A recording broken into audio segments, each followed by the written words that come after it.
Welcome to Damn Good Movie Memories with your host, Brian Davis. This podcast is the cure for your long commute and super boring workday.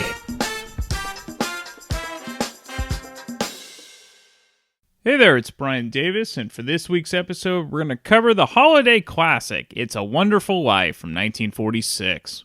The studio was RKO Radio Pictures. Release date was December 20th, 1946. The running time, 135 minutes, and of course, it was in black and white.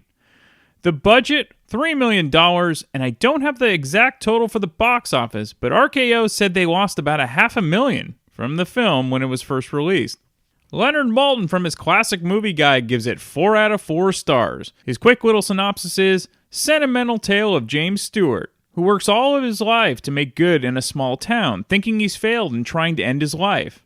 Guardian angel Henry Travers comes to show him his mistake. Only Frank Capra and this cast could pull it off so well. This film seems to improve with age. Rotten Tomatoes gives it 94% fresh from 79 reviews. Their critics' consensus is the holiday classic to define all holiday classics. It's a Wonderful Life is one of the handful of films worth an annual viewing. So as a kid, It's a Wonderful Life was a bit too long for me.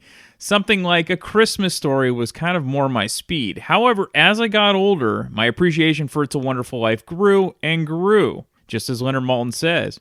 And frankly, it is really suited for an older, more mature audience, at least the first 2/3 of the film. As an adult, I absolutely love the film, and its message remains as relevant today as it did 70 years ago.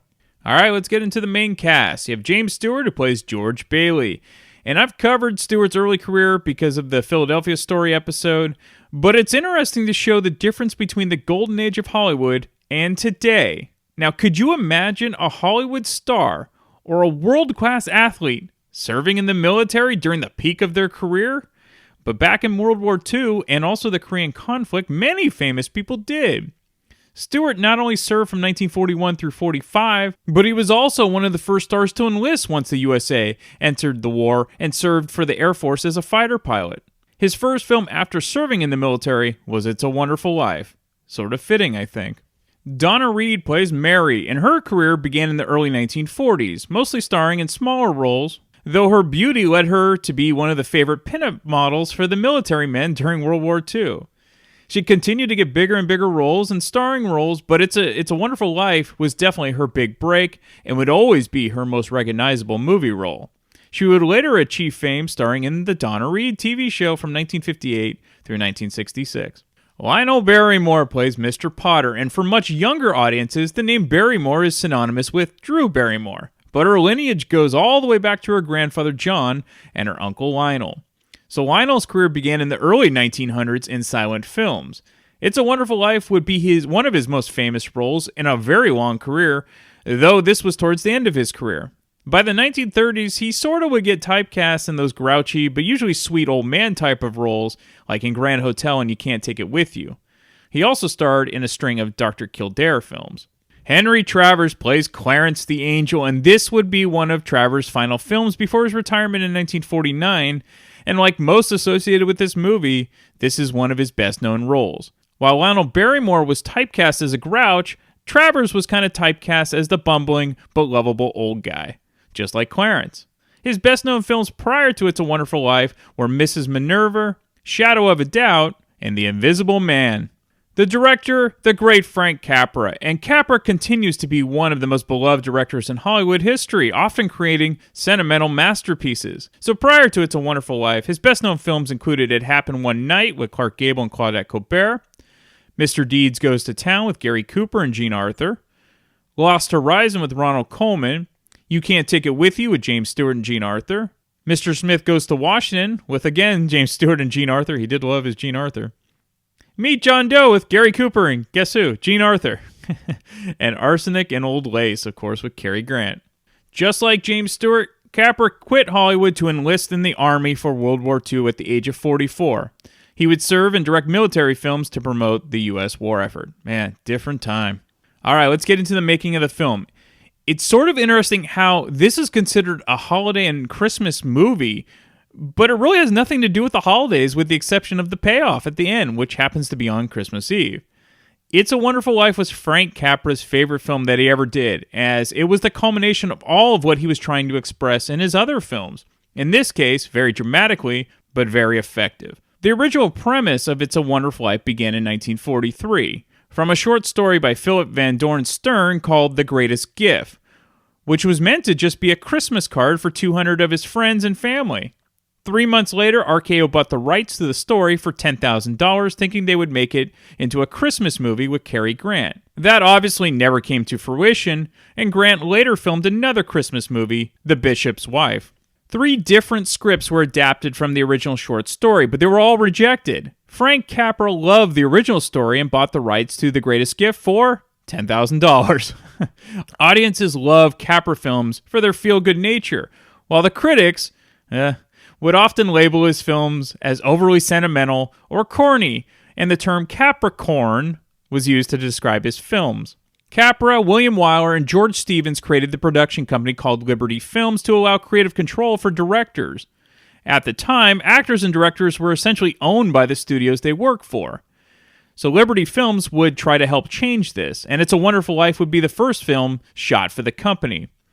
It would eventually be bought by Paramount, and Capra later wrote that the creation of Liberty Films was 1, to influence the course of Hollywood films, 2, to make 4 former Army officers independently rich, and 3, virtually proved fatal to my professional career. Capra didn't mind the criticisms. He enjoyed making films with positive and uplifting messages over critical acclaim, which was unique back then, especially during at the time when the Great Depression was lingering during the heyday of his work. And with It's a Wonderful Life, Capra had the story he wanted. No person is a failure. Every person has a purpose to do something positive in their life. And even if they don't realize it, maybe they need a wake-up call to prove what they mean to others. Capra always had one person in mind for the part of George Bailey, James Stewart. Again, this was Stewart's first film after leaving the military. Everyone knew the likable Stewart persona on screen, but Capra also knew Stewart could be darker and dramatic when the plot called for it. It was a perfect balance that was necessary for the George Bailey role. Once he got his leading actor, Capra then went to work on revising the script. He took what he felt were the best parts of the 3 original scripts from RKO and shaped the film to be a Frank Capra type film with his own ideas. Like he added the Mr. Potter character, kind of like Ebenezer Scrooge, and making sure Bedford Falls was like a real place that many moviegoers would identify with. He then found a number of terrific character actors to fill out the town, which was always the genius of Capra films. Like the Uncle Billy character was perfect for Thomas Mitchell. But other actors that were considered for that role were like Walter Brennan and Adolph Manju and W.C. Fields. But it just wouldn't have been the same. They would have been too much of a personality. For Mr. Potter, Capra thought of Claude Rains, Charles Coburn, and Vincent Price. All amazing actors, but nobody could have been more perfectly sinister than Lionel Barrymore. And frankly, who else could have played Clarence the Angel better than Henry Travers? Capra knew he always wanted Travers in the film, but he didn't know which role at first, and he was even considered for the Uncle Billy role and George's father. But ultimately, Travers' obvious charm was finally deemed perfect as Clarence. For the role of Mary, the great Jean Arthur, of course, was considered because she was a favorite of Frank Capra, and mine as well. Plus, Arthur and Stewart, of course, as I mentioned, appeared in many fabulous Capra films together, like You Can't Take It With You and Mr. Smith Goes to Washington. However, Arthur was committed to starring in a Broadway show at the time and turned down the role. Olivia de Havilland, Anne Dvorak, and Ginger Rogers were also considered after Jean Arthur for the role of Mary. However, Capra always had great casting instincts and found a rising young actress in Donna Reed, who truly became the perfect actress to play Mary. Reed had that unique balance of being sweet and wholesome, but sexy all in one. In many ways, Mary is the glue to George's wonderful life. She is strong and loving, and in the end, she's the one who really saves George, even more than Clarence. So while today's movies basically have no filters whatsoever, and that's not necessarily a good thing, it was exactly the opposite in 1945 with the production code. So words like nuts to you, impotent, dang, lousy, and jerk were all removed from the script because they were deemed too racy at the time. What the hell? That would have been edited too. So at the time, the set for Bedford Falls was the longest set constructed for a motion picture. It was shot in Encino, California. It was over 300 yards long, 3 city blocks, 75 stores and buildings. It covered 4 acres. For the winter scenes, the special effects crew used 3,000 tons of shaved ice, 300 tons of gypsum, 300 tons of plaster, and 6,000 gallons of foamite, soap, and water. Crazy enough, all the winter scenes were actually shot in a record-breaking heat wave at the time in the summer of 1946. All right, let's get into the film. So, the film begins with the opening title credits, as was common for early films. For It's a Wonderful Life, the cast is displayed as pages turned from a book-like album. The movie opens with the voices of various people from the small town of Bedford Falls saying their prayers for George Bailey, James Stewart, who is a much-beloved owner of a small building and loan in town. The various prayers are heard by a few angels up in heaven who decide to give a challenge to a prospect looking to receive his wings, named Clarence Henry Travers. I owe everything to George Bailey. Help him, dear Father. Joseph, Jesus, and Mary, help my friend, Mr. Bailey. Help my son George tonight. He never thinks about himself, God. That's why he's in trouble. George is a good guy. Give him a break, God. I love him, dear Lord. Watch over him tonight. Please, God, something's the matter with Daddy. Please bring Daddy back. I love him, dear Lord. Watch over him tonight. I Please, love him, Daddy. dear Lord. Hello, Joseph. Trouble? Looks like we'll have to send someone down. A lot of people asking for help for a man named George Bailey. George Bailey. Yes, tonight's his crucial night, you're right. We'll have to send someone down immediately. Whose turn is it? That's why I came to see you, sir. It's that clockmaker's turn again. Oh, Clarence hasn't got his wings yet, has he? We've passed him up right along. Because, you know, sir, he's got the IQ of a rabbit. Yes, but he's got the faith of a child. Simple. Joseph, send for Clarence. You sent for me, sir? Yes, Clarence. A man down on Earth needs our help. Splendid. Is he sick? No, worse. He's discouraged. At exactly 10:45 p.m. Earth time, that man will be thinking seriously of throwing away God's greatest gift. Oh, dear, his life. Then I've only an hour to dress. What are they wearing now? You will spend that hour getting acquainted with George Bailey. Sir, if I should accomplish this mission, might I perhaps win my wings? I've been waiting for over 200 years now, sir, and people are beginning to talk. What's that book you've got there? Oh, The Adventures of Tom Sawyer. Clarence, you do a good job with George Bailey, and you'll get your wings. Oh, thank you, sir. Thank you. Poor George.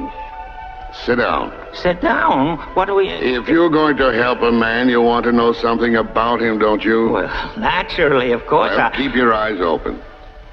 See the town? Where? I don't see a thing. Oh, I forgot. You haven't got your wings yet. Clarence is shown a clip of George Bailey's life when he was 12 years old. This is a pivotal part of George's life as his little brother Harry accidentally falls into the river while snow sledding. George instinctively jumps into the freezing water to save Harry from drowning and ends up losing the hearing in his left ear from the rescue due to getting an infection in the ear. So even though George is now deaf in one ear, he recovers from his flu and goes back to work as a counter clerk at a local drugstore owned by a man named Mr. Gower, who's played by H.B. Warner. You see 2 young girls who like George, Mary and Violet, at the counter of the drugstore. They will come into the story a bit later as George grows up. Mary especially has a major crush on George and whispers in his bad ear that she will love him until the day he dies. So the normally kind-hearted Mr. Gower is in a terrible mood this particular day and yells at George for no apparent reason. George is confused but then notices a telegram that informs Mr. Gower that his son died that morning from the flu. George tries to be of assistance to the distraught Mr. Gower and offers to make a delivery for him. However, George notices that Mr. Gower inadvertently put poison capsules instead of medicine into the delivery box. Unsure what to do, George races to his father's office to talk to him. When George goes to meet with his father, he finds him in a meeting with a very cantankerous Mr. Potter, who is demanding he be paid for that month's dues. Mr. Potter essentially owns the town. And George's father is a kind-hearted man who understands that times are tough all over, and he's lenient to his residents of the town who might be behind on their payments of their mortgages. Mr. Potter has absolutely no empathy towards anyone but himself. I'm not crying, Mr. Potter. Well, you're begging. That's a whole lot of work. Well, all I'm asking for is 30 days more. Just a minute, son. Just 30 short days. I'll dig up that 5,000 somehow. Shut me up. Pop. Have you put any real pressure on these people of yours to pay those mortgages? Time's up bad, Mr. Potter. A lot of these people are out of work. Well, foreclosed. I can't do that. These families have children. They're not my children. But they're somebody's children, Mr. Potter. Are you running a business or a charity war? Well, all Not with my money. Mr. Potter, what makes you such a hard-skulled character? You have no family, no children. You can't begin to spend all the money you've got. Oh, I suppose I should give it to miserable failures like you and that idiot brother of yours to spend for me. He's not a failure. You can't say that about my father. You're not. You're the biggest man in town. Run along. Bigger than him. Run along. Bigger than everybody. Give you an idea of the Baileys. Don't let him say that about you, Pop. All right, son. All right. Thanks. I'll talk to you tonight. George goes back to the drugstore to an irate Mr. Gower who receives a call from the customer who hasn't received their medicine that George was supposed to deliver. What? Why, that medicine should have been down an hour ago. It'll be over in 5 minutes for the plan. What is this blade force of capsules? I feel... Did you hear what I said? Yes, sir. What kind of tricks are you playing anyway? Why you went into the limit right away? Don't you know that boy's very sick? I'm hurting my sore here. You lazy loaf. Mr. Gower, you don't know what you're doing. You put something wrong in those capsules. I know you're unhappy. You got the telegram and you're upset. You put something bad in those capsules. It wasn't your fault, Mr. Gower. Just look and see what you did. Look at the bottle you took the powder from. It's poison, I tell you, it's poison. I know you feel bad.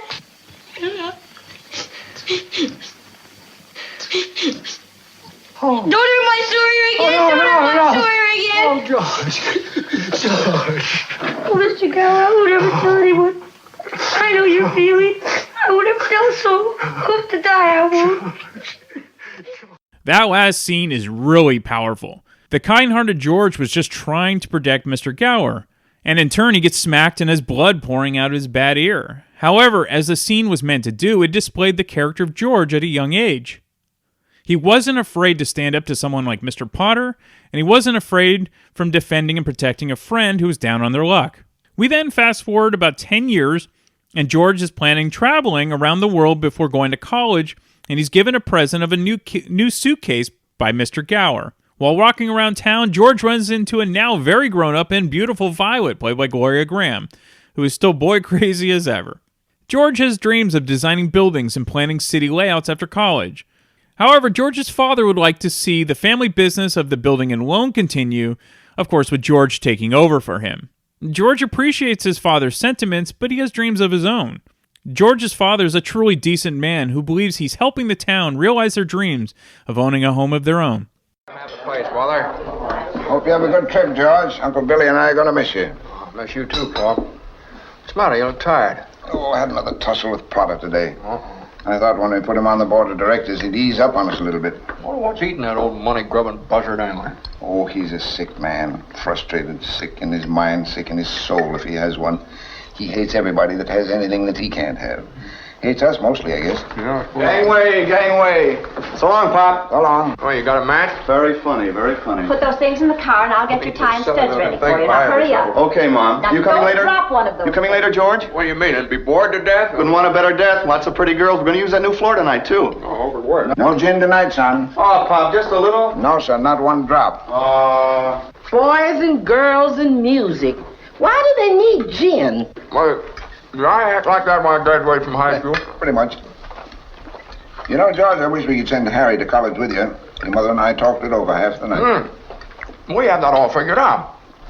See, Harry will take my job in the building alone, work there for 4 years, then he'll go. Pretty young for that job. Oh, no younger than I was. Well, you were born older, George. How's that? I say you were born older. I suppose you've decided what you want to do when you get out of college. Oh, well, you know what I've always talked about. Build things, design new buildings, plan modern cities. All that stuff I've been talking Still about. after that first million before you're 30, huh? No, I'll settle for half that in cash. Of course, it's just a hope, but you wouldn't consider coming back to the building and loan, would you? Well, Well, Annie, why don't you draw up a chair? Then you'd be more comfortable and you could hear everything that's going on. I would if I thought I'd hear anything worth listening to. You would. I know it's soon to talk about it. No, Pop. I couldn't. I couldn't face being cooped up for the rest of my life in a shabby little office. No, I'm sorry, Pop. I didn't mean that. It's this business of nickels and dimes and spending all your life trying to figure out how to save 3 cents a length of pipe. I'd go crazy. I want to do something big and something important. You know, George, I feel that in a small way we're doing something important. It's satisfying a fundamental urge. It's deep in the race for a man to want his own roof and walls and fireplace. And we're helping him get those things in our shabby little office. I know, Pop. I know that. I wish I felt that... I've been hoarding pennies like a miser here in order to... Most of my friends have already finished college. I just feel like if I didn't get away, I'd bust. Mm-hmm. Yes. You're right, son. You see what I mean, don't you, Pop? This town is no place for any man unless he's willing to crawl to Potter. Now, you've got talent, son. I've seen it. You get yourself an education and get out of here. Pop, you want a shock? I think you're a great guy. Why, did you hear that, Annie? I heard it's about time one of you lunkheads said it. I'm going to miss old Annie. Pop, I think I'll get dressed and go over to Harry's party. Have a good time. George heads to Harry's graduation party and runs into Mary, Donna Reed, who is not as flirtatious as Violet, but she's much sweeter and in many ways much more beautiful. George lost touch with Mary since they were kids, and now he's seeing her grown up and is now very smitten with her. In a memorable scene, Mary and George participate in a dance contest, and a few pranksters decide to open up the dance floor, which just happens to have a swimming pool underneath. The oblivious George and Mary both fall backwards into the pool after believing the people were cheering them on for their dancing. The rest of the dancers decide to jump in the pool after them in a celebration. It's a great scene. By the way, the guy who pulled the prank of moving the dance floor to expose the pool underneath is the same actor who played Alfalfa in the classic Our Gang films. After the party, George walks Mary home, and they stop at an abandoned warehouse that Mary loves. They both throw rocks at the windows and make their wishes. Mary, I know what I'm going to do tomorrow and the next day and next year and a year after that. I'm shaking the dust of this crummy little town off my feet, and I'm going to see the world. Italy, Greece, the Parthenon, the Colosseum. Then I'm coming back here and go to college and see what they know. And then I'm going to build things. I'm going to build airfields. I'm going to build skyscrapers 100 stories high. I'm going to build bridges a mile long. Well, you going to throw a rock?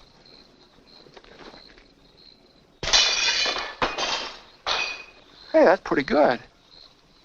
What'd you wish, Mary? Buffalo gals, can't you come out tonight? Can't you come out tonight? Can't you come out tonight? Buffalo gals, can't you come out tonight? Dance by the light of the moon. What'd you wish when you threw that rock? Oh, no. Come on, tell me. If I told you, it might not come true. What is it you want, Mary? What do you want? You want the moon? Just say the word and I'll throw a lasso around it and pull it down. Hey, that's a pretty good idea. I'll give you the moon, Mary. I'll take it. Then what? Well, then you could swallow it. And it'd all dissolve, see? And the moonbeams would shoot out of your fingers and your toes and the ends of your hair. Am I talking too much? Yes. Why don't you kiss her instead of talking her to death? How's that? Why don't you kiss her instead of talking her to death? Want me to kiss her, huh? Oh, you just wasted on the wrong people. Hey. So, fun trivia fact. Capra originally had other rock throwers ready to fire rocks at the house for Donna Reed. However, Reed said that she could easily do what was required, and she had a baseball background herself, and actually threw the rocks better than anyone on set. Unfortunately, the fun with Mary ends quickly as George's uncle Billy, Thomas Mitchell, drives by and says that George needs to rush home because his father has suffered a stroke. We then cut to George sitting with the board of directors at the building and loan. George canceled his European trip to get the affairs in order for the business and is now going off to college after his father's death. However, Mr. Potter decides to act like himself during the meeting, which is a cold-hearted bastard. George can't stand it, and he lets Potter have it. Need you for, George. I know you're anxious to make a train. I have a taxi waiting downstairs. I want the board to know that George gave up his trip to Europe to help straighten things out here these past few months. Good luck to you at school, George. Good luck, George. Good luck. Good luck. And now we come to the real purpose of this meeting, to appoint a successor to our dear friend, Peter Bailey. Mr. Chairman, I'd like to get to my real purpose. Wait just a minute now. Wait for what? I claim this institution is not necessary to this town. Therefore, Mr. Chairman, I make a motion to dissolve this institution and turn its assets and liabilities over to the receiver. What are you dirty considerable? I'll read this next one. George, did you hear what that was? It's too soon after Peter Bailey's death to talk about chloroforming the building and loan. Peter Bailey died 3 months ago. I second Mr. Potter's motion. Very well. In that case, I'll ask the two executive officers to withdraw. But before you go, I'm sure the whole board wishes to express its deep sorrow at the passing of Peter Bailey. Thank you. It was his faith and devotion that are responsible for this organization. I'll go further than that. I'll say that to the public, Peter Bailey was the building and loan. Oh, that's fine, Potter, coming from you, considering that you probably drove him to his grave. Peter Bailey was not a businessman. That's what killed him. Oh, I don't mean any disrespect to him, God rest his soul. He was a man of high ideals, so-called. But ideals without common sense can ruin this town. Now, you take this loan here to Ernie Bishop. You know, that fellow that sits around all day on his brains in his taxi, you know. I happen to know the bank turned down this loan, but he comes here, and we're building him a house worth $5,000. Why? Well, I handled that, Mr. Potter. You have all the papers there, his salary, insurance. I can personally vouch for his character. Friend of yours? Yes, sir. You see, if you shoot pool with some employee here, you can come and borrow money. What does that get us? A discontented, lazy rabble instead of a thrifty working class. And all because a few starry-eyed dreamers like Peter Bailey stir 'em up and fill their head with a lot of impossible ideas. Now, I say... Just a minute. Just a minute. Now, hold on, Mr. Potter. Just a minute. Now, you're right when you say my father was no businessman. I know that. Why he ever started this cheap penny-ante building and loan, I'll never know. But neither you nor anybody else can say anything against his character because his whole life was... Why, in the 25 years since he and Uncle Billy started this thing, he never once thought of himself. Isn't that right, Uncle Billy? He didn't save enough money to send Harry to school, let alone me. But he did help a few people get out of your slums, Mr. Potter. And what's wrong with that? Well, here, you're all businessmen here. Doesn't it make them better citizens? Doesn't it make them better customers? You said that what'd you say just a minute ago? They had to wait and save their money before they even thought of a decent home? Wait for what?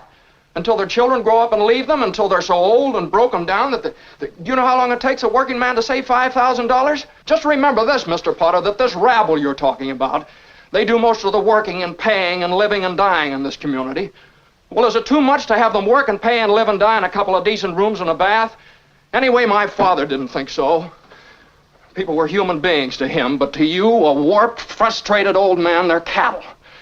Well, in my book, he died a much richer man than you'll ever be. I'm not interested in your book. I'm talking about the building and loan. I know very well what you're talking about. You're talking about something you can't get your fingers on, and it's galling you. That's what you're talking about, I know. Well, I've said too much. You're the board here. You do what you want with this thing. There's just one thing more, though. This town needs this measly one-horse institution, if only to have some place where people can come without crawling to Potter. Come on. That last scene is brilliant because, of course, you believe that Jimmy Stewart is truly a noble person, and that Lionel Barrymore acts perfectly despicable as the villain. The acting is just top-notch in this film. George's passionate speech convinced the board not to sell it to Potter, but on one condition. George must be the executive to replace his father. George's college dream and his future dreams are now over, but deep down he knows he's doing the right thing, just like his father tried to tell him during their dinner conversation the night he died. Part of the reason this film resonates with folks, besides the brilliant acting, is the story is really timeless. Most of us have dreams when we're younger, and it's always important to have dreams to strive for. But then there's reality, and reality is the single most reason for dreams getting squashed. It doesn't mean that because you didn't achieve your early dreams that your life isn't fulfilling. The path is just a little bit different, and that path can be just as rewarding, even if it isn't the original plan. George is truly like his father, as he gives his college tuition to his brother Harry for him to go to college. Harry becomes a football star in college, and George kept the business afloat the best he could, hoping that Harry would return from college after he graduated and would then take over for George, so that George could fulfill his own dreams of being an engineer. So Harry returns to town with a surprise. He's now married, and to add to this surprise, his father-in-law has set him up with a job at his glass factory as a researcher. Yes, George is stuck in Bedford Falls for good, it seems. Harry, to his credit, doesn't immediately accept the job, but George is always looking out for everyone but himself, and he tells Harry he can't turn down the job.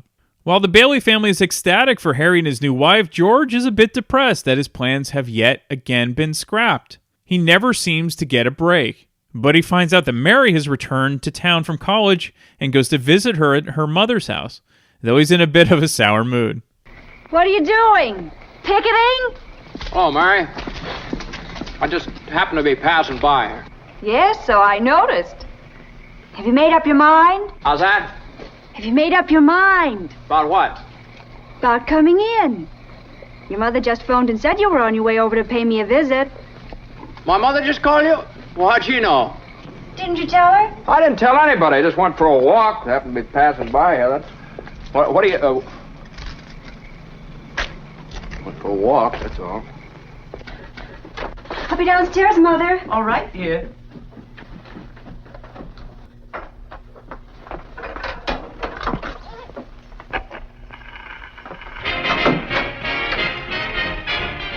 Well, are you coming in or aren't you? Well, I'll come in for a minute. But I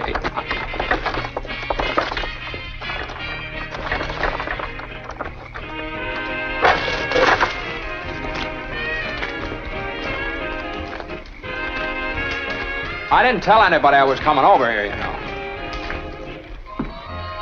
When'd you get back? Tuesday. Where'd you get that dress? Do you like it? All right.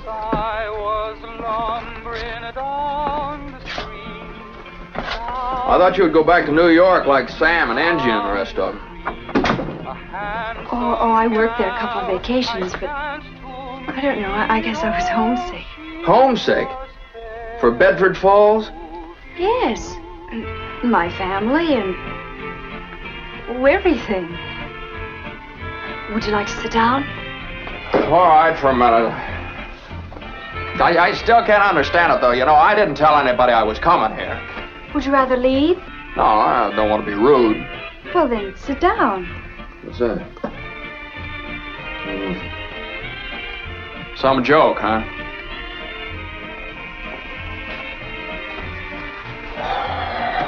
Well, see, it still smells like pine needles around here. Thank you.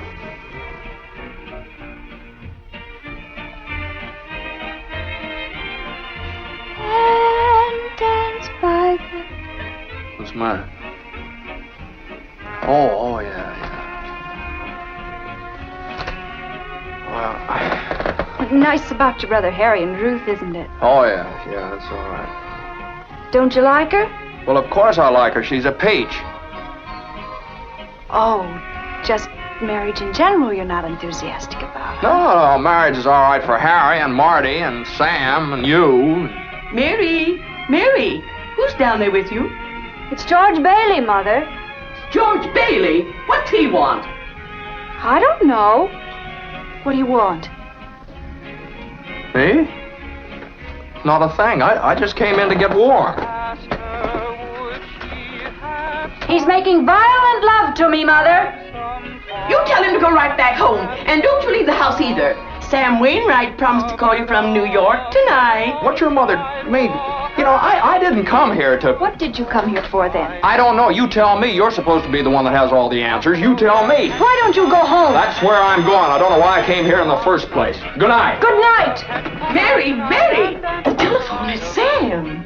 I'll get it. Whatever were you doing? It's good here. Come out tonight, can't you come out tonight? Buffalo gals, can't you come out tonight?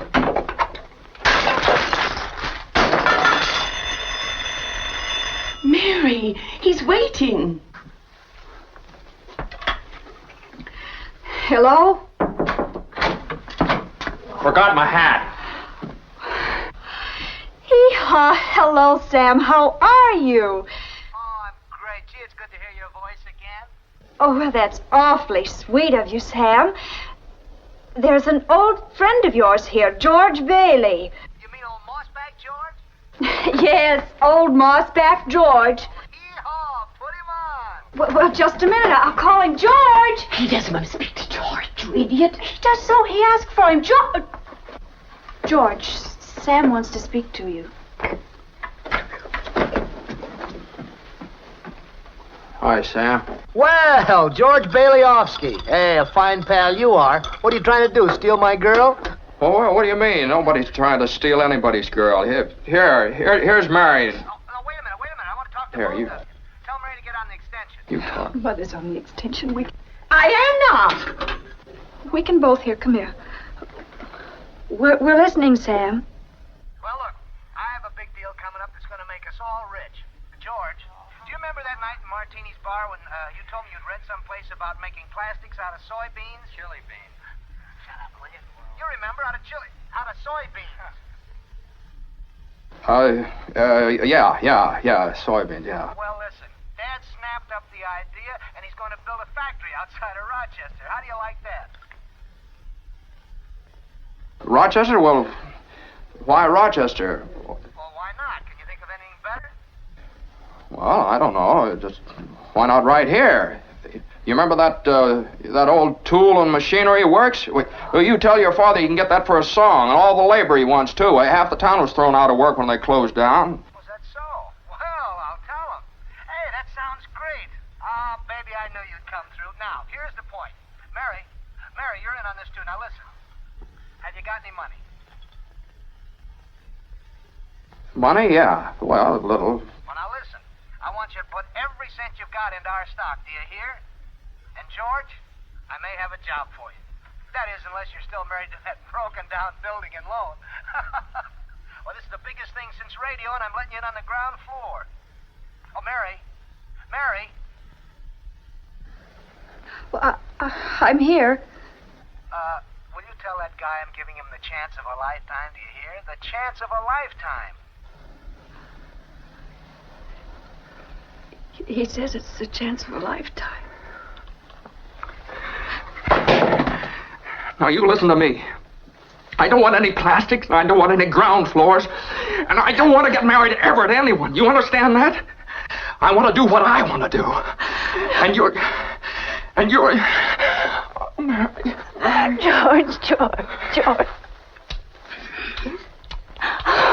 Mary.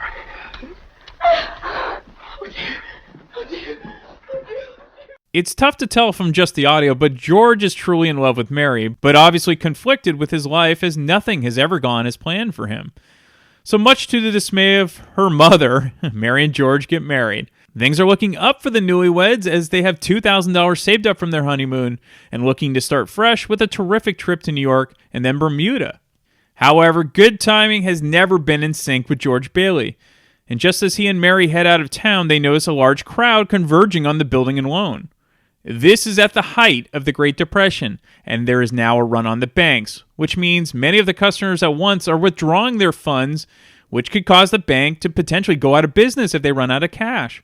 So instead of just going on his honeymoon, George, as the responsible executive he is, opens the bank and uses his own savings from his honeymoon to cover the withdrawals for the customers. George has again done the decent and responsible thing for the community at the cost of his own dreams. All right, so the reason the building and loan was low on funds was due to the main bank, where the business had their mortgage. Well, they called their loan. and Uncle Billy had to give them all the cash to pay that off. That is why George used his own savings to stay in business. Plus, Potter decided to call during the madness to gloat and also offer his funds to assist. But what he was really doing is to hang it over George's head. And frankly, in times of crisis, who else would you want than James Stewart? Now, just remember that this thing isn't as black as it appeared.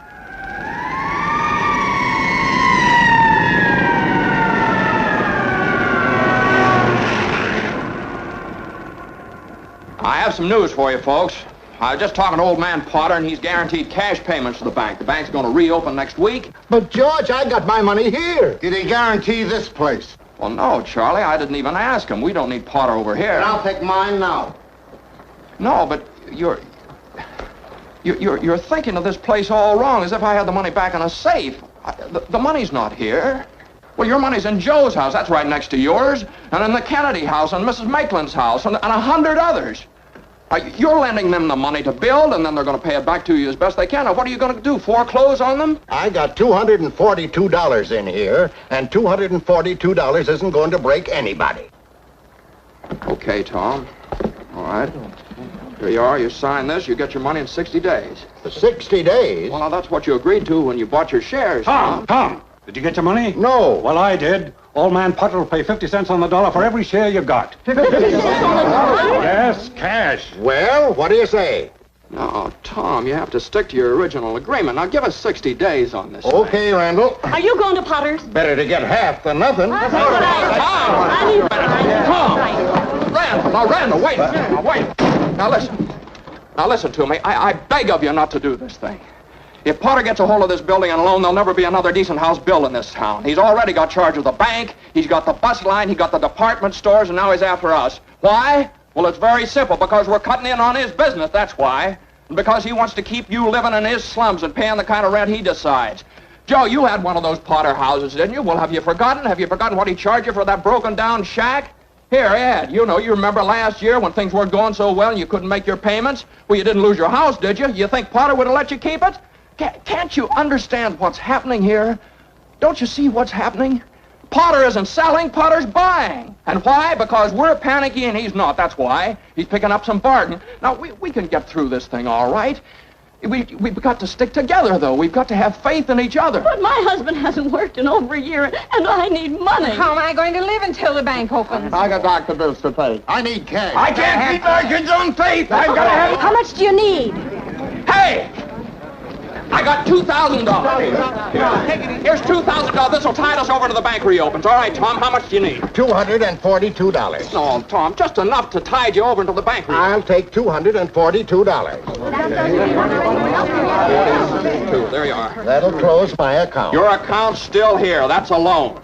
Okay. All right, Ed. Well, I got $300 here, George. All right, now, Ed, what'll it take until the bank opens? What do you need? Well, I suppose...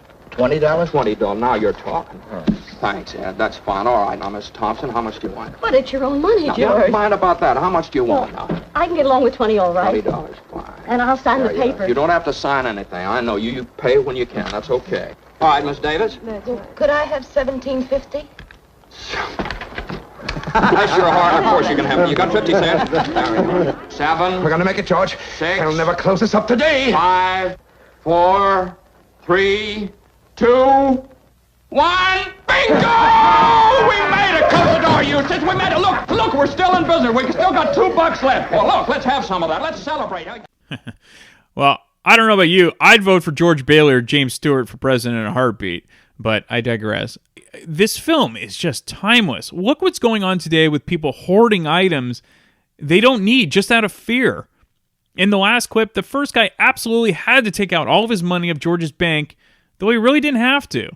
The rest of the folks were reasonable and understood they could survive with less and not to panic. All right, some fun trivia. The woman who asked for $17.50 was improv by the actress who was told by Capra to surprise James Stewart. Stewart, in turn, improv'd his reaction by kissing the woman. Pure magic. So George and the building and loan survive the run, and they don't need to shut their doors. That night, Mary surprises George by giving an alternate honeymoon gift. Mary bought the old rundown house they used to throw rocks at when they were kids. the house that Mary always wanted. So we fast forward a few years later, and George has developed a successful affordable housing community named Bailey Park. These are much nicer homes at a decent price as opposed to the broken down homes owned by Potter that are much more expensive in price. George's original vision and dream of building are starting to come to fruition, and it's pissing off Potter since he wants to own everything. The reason Bailey Park is a nicer community is because George's business isn't profiting off the misery of his community like Potter is doing. George is essentially breaking even, but he's doing more for society as a whole compared to the bottom line profits of Potter. Quite a cigar, Mr. Potter. You like it? I'll send you a box.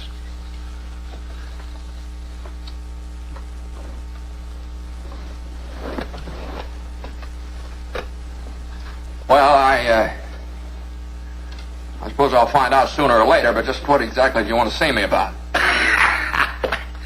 Oh, George, now that's just what I like so much about you. George, I am an old man, and most people hate me, but I don't like them either, so that makes it all even. You know just as well as I do that I run practically everything in this town, but the Bailey building alone. You know also that for a number of years I've been trying to get control of it, or kill it, but I haven't been able to do it. You have been stopping me. In fact, you have beaten me, George. And as anyone in this county can tell you, that takes some doing. Now, take during the Depression, for instance. You and I were the only ones that kept our heads. You saved the building and loan. I saved all the rest. Yes, well, most people say you stole all the rest. The envious ones say that, George. The suckers. Now, I have stated my side very frankly. Now, let's look at your side.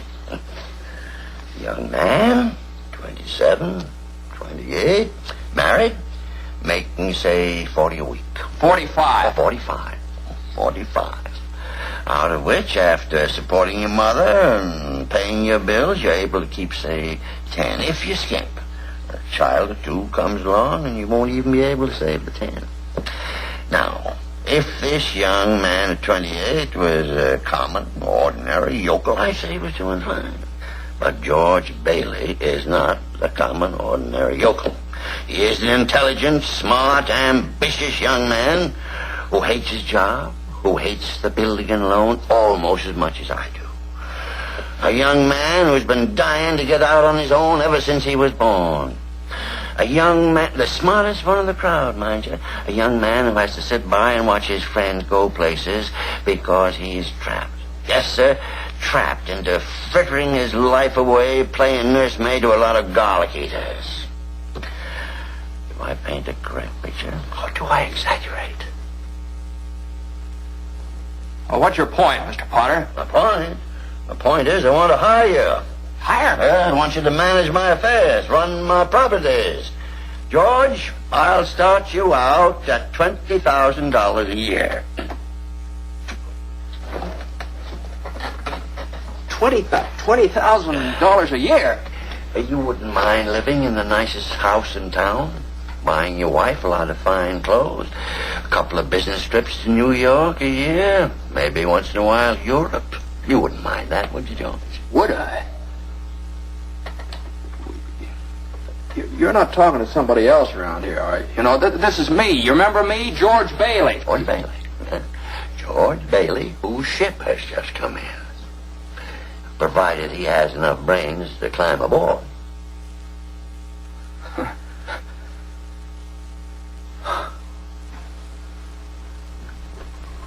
Holy mackerel. Well, how about the building and loan? Oh, confound it, man. Are you afraid of success? I'm offering you a 3 years contract at $20,000 a year starting today. Is it a deal or isn't it? Well, Mr. Potter, I know I ought to jump at the chance, but I wonder if it'd be possible for you to give me 24 hours to think it over. Sure. You go on home and talk about it to your wife. I'd like to do that. Yeah, in the meantime, I'll draw up the papers. All right, sir. Okay, George? Okay, Mr. Potter.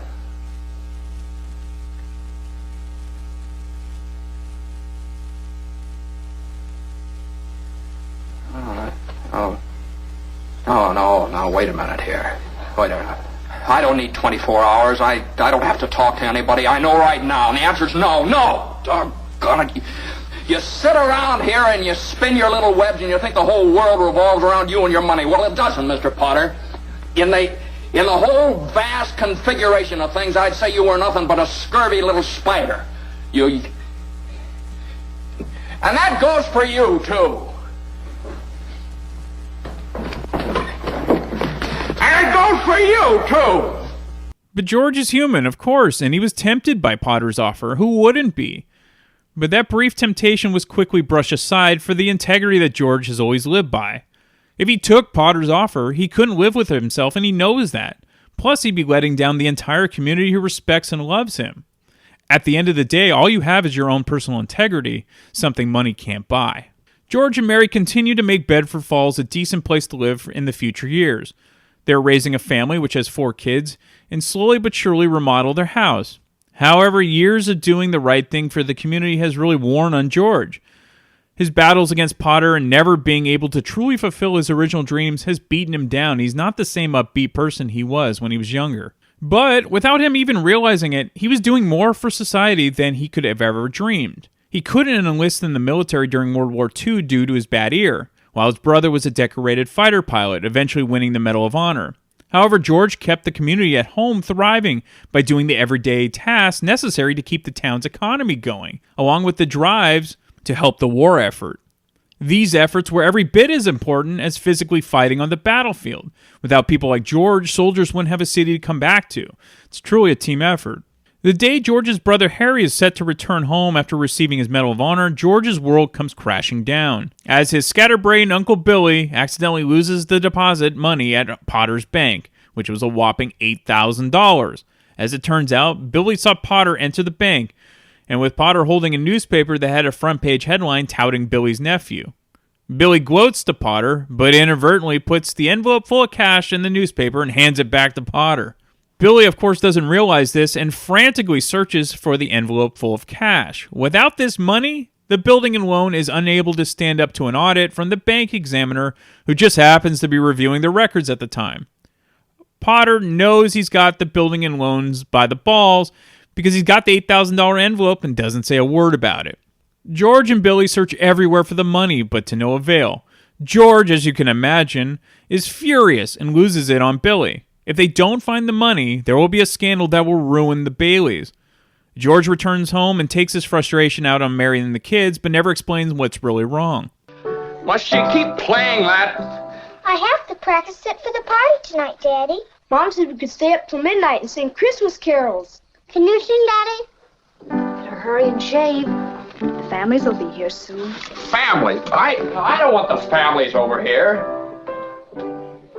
Come on out in the kitchen with me while I finish dinner. Excuse me! Have a hectic day? Oh, yeah, another big red letter day for the Baileys. Daddy, the Browns next door have a new car. You should see it. Oh, what's the matter with our car? Isn't it good enough for you? Yes, Daddy. Excuse me. Excuse me. Excuse you for what? I burped. All right, Tommy, you're excused. Now go on upstairs and see if little Zuzu wants anything. Zuzu? Well, what's the matter with Zuzu? Oh, she's got a cold. She's in bed. Caught it coming home from school. They gave her a flower for a prize, and she didn't want to crush it, so she didn't button up her coat. What is it, sore throat or what? Just a cold. The doctor says it's The nothing doctor? serious. Was the doctor here? Yes, I called him right away. Said it's nothing to worry Is she about. running a temperature? What is that? Just a teensy one. 99.6. She'll be all right. Of course, it's this old house. I don't know why we don't all have pneumonia. The drafty old barn of a place. Might as well be living in a refrigerator. Why do we have to live here in the first place and stay around this measly, crummy old town? George, what's wrong? Wrong, everything's wrong. You call this a happy family? Why do we have to have all these kids? Dad, how do you spell frankincense? I don't know. Why, ask your mother. Where are you going? Going up to see Zeus. You told me to write a play for tomorrow. I'll get it. Hello? Yes, this is Mrs. Bailey. Oh, thank you, Mrs. Welch. I'm sure she'll be all right. The doctor said that she ought to be out of bed in time to have her Christmas dinner. That Zuzu's teacher? Yes. Let me speak to her. Hello. Hello, Mrs. Welch. Well, it's George Bailey. I'm Zuzu's father. Say, what kind of a teacher are you anyway? What do you mean sending her home like that, half naked? You realize she'll probably end up with pneumonia on account of you? George. Is this the sort of thing we pay taxes for, to have teachers like you, stupid, silly, careless people that send our kids home without any clothes on? You know, maybe my kids aren't the best dressed kids, and maybe they don't have any decent clothes. Oh, that's stupid. Hello, Mrs. Welch. I want to apologize. Hello? Hello? She's hung up. I'll hang her up. What is that? Hello, who's this? Oh, Mr. Welch. Okay, that's fine, Mr. Welch. Give me a chance to tell you what I really think of your wife. George. Will you get out and let me handle this? Hello? Hello? What? Oh, you will, huh? Okay, Mr. Welch, anytime you think you're man enough, you... Hello? Dad, how do you spell hallelujah? How should I know? What do you think I am, a dictionary? Tommy, stop that, stop it. Janie, haven't you learned that silly tune yet? You play it over and over again. Now stop it, stop it.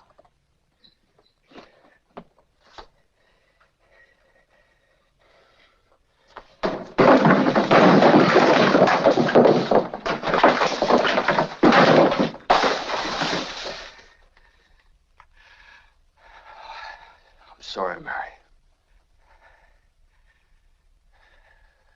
Janie, I'm sorry.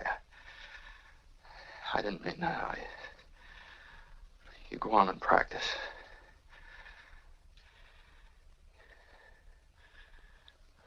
Pete, I owe you an apology, too. I'm sorry. What do you want to know? Nothing, Daddy.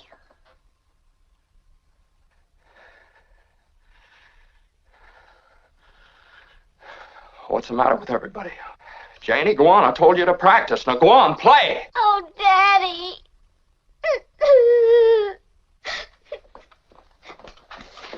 George, why must you torture the children? Why don't you...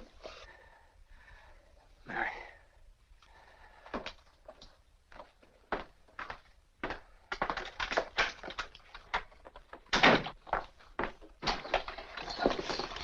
Bed for 247, please. Is Daddy in trouble? Yes, Pete. Shall I pray for him? Yes, Janie, pray very hard. Me too? You too, Tommy. Hello? Uncle Billy? Desperate, George goes to Potter begging for a loan, not realizing that Potter's got his money the entire time. Potter, like the despicable person he is basking in the misery of George's misfortune. I'm in trouble, Mr. Potter. I need help. Through some sort of an accident, my company's short in their accounts. The bank examiner got there today.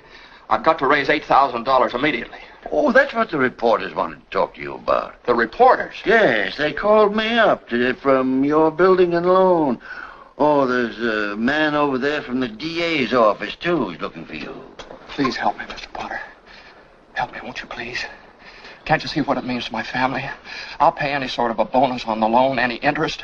If you still want the building and loan, George, could it possibly be there's a slight discrepancy in the books? No, sir, there's nothing wrong with the books. I've just misplaced $8,000. I can't find it anywhere. You misplaced $8,000? Yes, sir. Have you notified the police? No, sir, I didn't want the publicity. Harry's homecoming tomorrow. You're going to believe that one. What have you been doing, George? Playing the market with the company's money? No, sir, I haven't. Oh, is it a woman, then? You know, it's all over town that you've been giving money to Violet Bick. What? Not that it makes any difference to me, but why did you come to me? Why don't you go to Sam Wainwright and ask him for the money? I can't get a hold of him. He's in Europe. Well, what about all your other friends? Well, they don't have that kind of money, Mr. Potter. You know that. You're the only one in town that can help me. I've suddenly become quite important. Well, what kind of security would I have, George? You got any stocks? No, sir. Bonds? Real estate? Collateral of any kind? I have some life insurance. $15,000 policy. Yes, how much is your equity in it? $500. $500. And you asked me to lend you $8,000. Look at you. You used to be so cocky. You were going to go out and conquer the world. You once called me a warped, frustrated old man. What are you but a warped, frustrated young man? Miserable little clerk crawling in here on your hands and knees and begging for help. No securities, no stocks, no bonds, nothing but a miserable little $500 equity in a life insurance policy. You're worth more dead than alive. Why don't you go to the riffraff you love so much and ask them to let you have 8,000? You know why? Because they'd run you out of town on a rail. But I tell you what I'm going to do for you, George. Since the state examiner is still here, as a stockholder of the building and loan, I'm going to swear out a warrant for your arrest. Misappropriation of funds, manipulation, malfeasance. All right, George. Go ahead. Go. You can't hide in a little town like this. Desperate, Potter's words run through George's thoughts of being worth more dead than alive due to his life insurance. George decides that he must kill himself to save his family. So interestingly enough, and this might be the reason the film didn't initially do particularly well at the box office, the story is very sad in many ways about a man who never catches a break, even though he always does the right thing. And also, it's at this point, with the movie 2/3 of the way complete, that the most memorable moments actually do occur. And I'm not sure audiences were ready for this complicated of a build-up before the amazing payoff. Look, I'm sure most people know the outcome of this story. If you don't, I implore you to just watch the film because it's truly a special and wonderful film. No pun intended. However, it wouldn't be right not to include the rest of the film because it's truly memorable. So I warn you, if you don't want the rest to be spoiled, stop listening now and watch the movie and then listen to the rest of the episode. All right, you've been warned. So George is sitting at a local bar at a restaurant, and everyone is concerned about George because he looks desperate and distraught. Things, really can't get any worse for him. But it does, as the husband of the school teacher that he yelled at on the phone just happened to be sitting next to him at the bar, and he punches George, busting his lip open. George is officially now at rock bottom, and he decides to jump off a bridge and commit suicide. It is now that everyone's favorite angel-to-be enters the picture, Clarence. Clarence decides to save George by jumping in the river himself. George hears a man yelling for help and jumps in to save him. The two end up drying out in the bridge operator's booth. I didn't have time to get some stylish underwear. Wife gave me this on my last birthday. I passed away in it. Oh, Tom Sawyer's drying out, too. You should read the new book Mark Twain's writing now. How did you happen to fall in? I didn't fall in. I jumped in to save George. You what? To save me? Well, I did, didn't I? You didn't go through with it, did you? Go through with what? Suicide. Oh, it's against the law to commit suicide around here. Yeah, it's against the law where I come from, too. Oh, where do you come from? Heaven.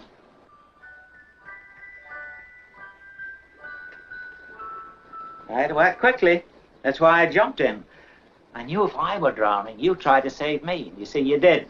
And that's how I saved you. Very funny. Your lip's bleeding, George. Yeah. I got a bust in the jaw in answer to a prayer a little bit ago. Oh, no, George. I'm the answer to your prayer. That's why I was sent down here. How'd you know my name? Oh, I know all about you. I've watched you grow up from a little boy. What are you, a mind reader or something? Well, who are you then? Clarence Oddbody, AS2. Oddbody. AS2, what's that AS2? Angel, second class.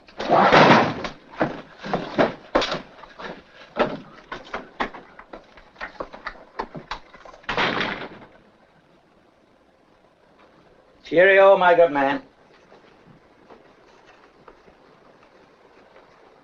Oh, brother.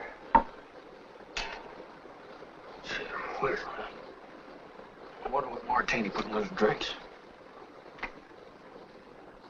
Hey, what's with you? What'd you say just a minute ago? Why'd you want to save me? That's what I was sent down for. I'm your guardian angel.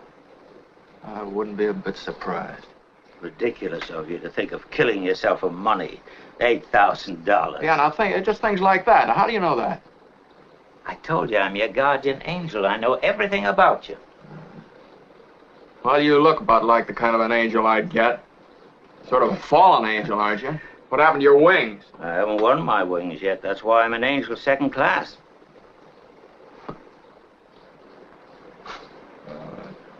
I don't know whether I like it very much being seen around with an angel without any wings. Oh, I've got to earn them. And you'll help me, won't you? Sure. How? By letting me help you. Only one way you can help me. You don't happen to have $8,000 on you, do you? Oh, no, we don't use money in heaven. Oh, yeah, that's right. I keep forgetting it. Comes in pretty handy down here, bub. Oh, tut. I found it out a little late. I'm worth more dead than alive. Now, look, you mustn't talk like that. I won't get my wings with that attitude. You just don't know all that you've done. If it hadn't been for you... Yeah, if it hadn't been for me, everybody would be a lot better off. My wife and my kids and my friends. Look, little fella, why you go off and haunt somebody else? No, now you don't understand. I've got my job. Oh, shut up, will you? Oh, this isn't going to be so easy. Yeah, so you still think killing yourself would make everyone feel happier, eh? Oh, I don't know. I guess you're right. I suppose it'd been better if I'd never been born at all. What'd you say? I said I wish I'd never been born.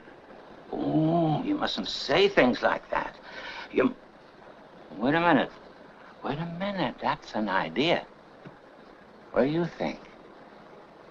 Yeah, that'll do it. All right. You've got your wish. You've never been born.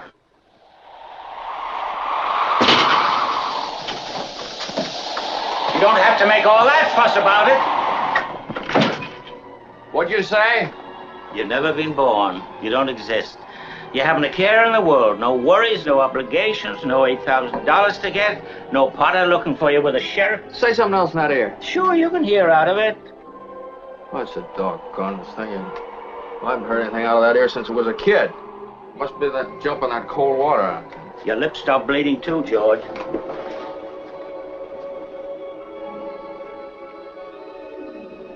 do you know about that? What's happening? It stopped snowing out here, didn't it? Well, what's happening here? What I need's a couple of good stiff drinks. How about you, Angel? You want a drink?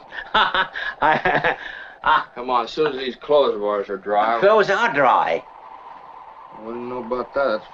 The stove's hotter than I thought. Come on, get your clothes on. We'll stroll up to my car and get...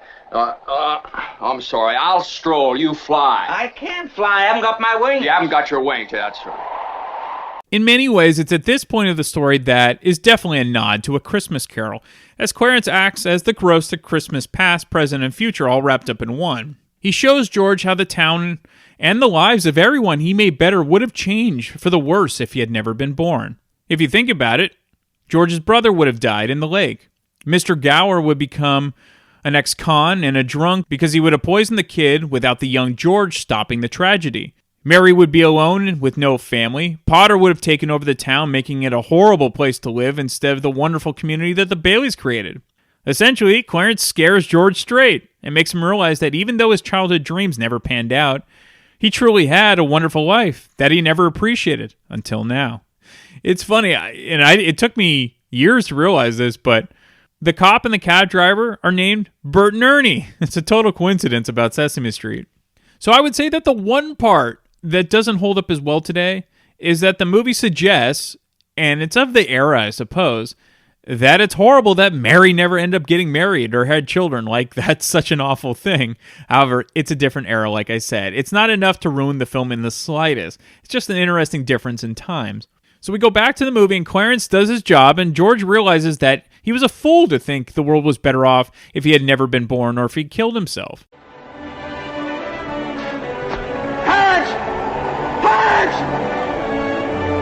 Help me, Clarence! Get me back! Get me back! I don't care what happens to me! Get me back to my wife and kids! Help me, Clarence, please! Please! I want to live again! I want to live again! I want to live again! Please, God, let me live again.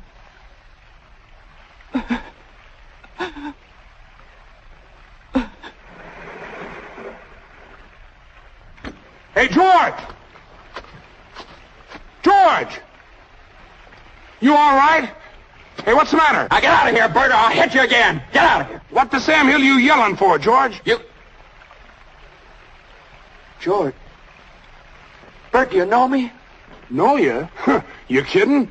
I've been looking all over town trying to find you. I saw your car piled into that tree down there, and I thought maybe you... Hey, your mouth's bleeding. Are you sure you're all right? What you...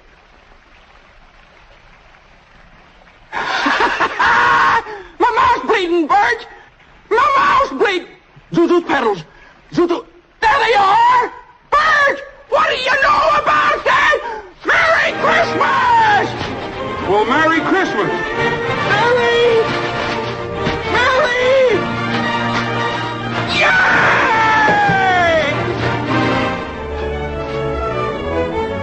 Yay! Hello, Bedford Falls! Merry Christmas! Merry Christmas, George! Merry Christmas, George! Merry Christmas, Movie House! Merry Christmas, Emporium! Merry Christmas, you wonderful old building and loan! Hey! Merry Christmas, Mr. Potter! Happy New Year to you! In jail! Go on home, they're waiting for you.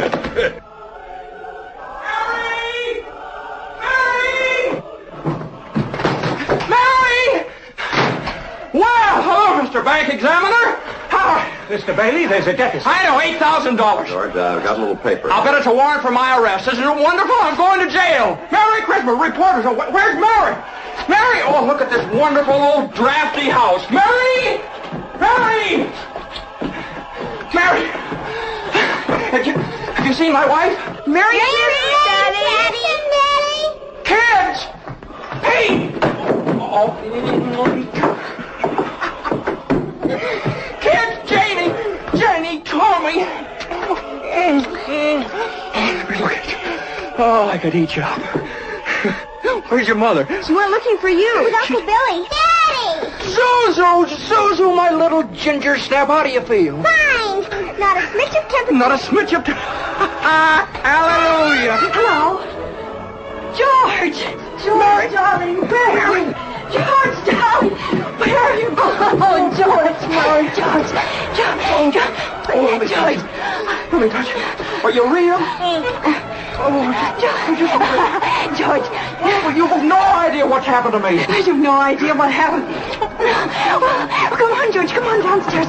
Quick, they're on their way. All right. Come on. Come on in here now. Now you stand right over here by the tree. Right there. And don't move. Don't move. What's happening?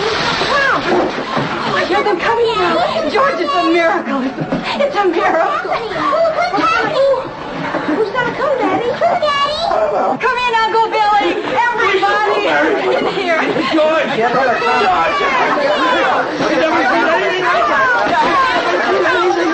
Isn't it wonderful? So many friends. Mary did it, George. Mary did it. She told some people you were in trouble with it. They scattered all over town collecting money. Didn't ask any questions, just said, George in trouble. Tell me. What is this? Another run-on thing? Here, George. Merry Christmas. Now, don't cry, don't push. There we are. The line farms on the right. Merry Christmas. Come in, George. Now, don't Merry Christmas. Don't turn God bless.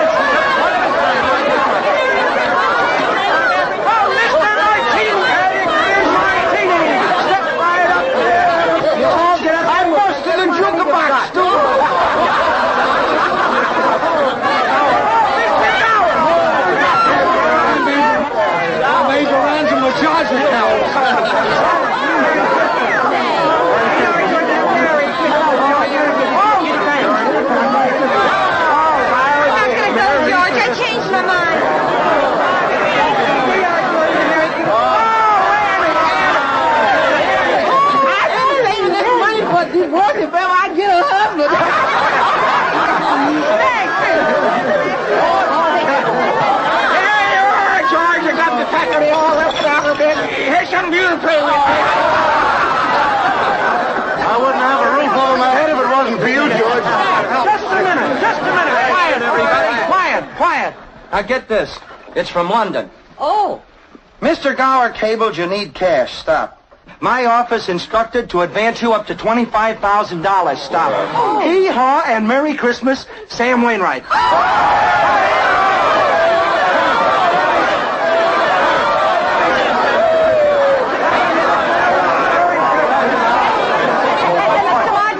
How about some wine?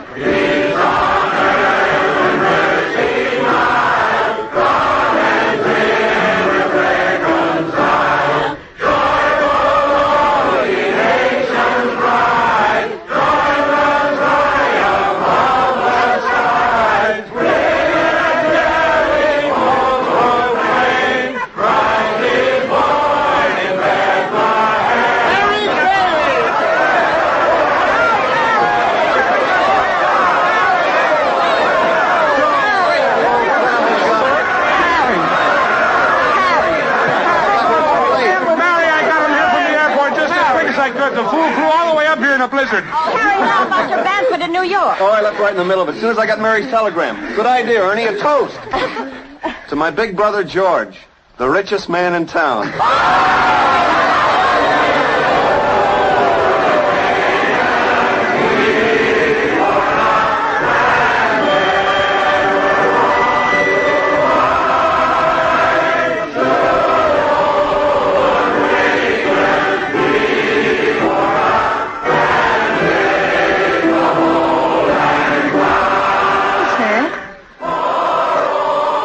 Christmas present from a very dear friend of mine. Look, Daddy, teacher says every time a bell rings, an angel gets his wings. That's right. That's right. Attaboy, Clarence.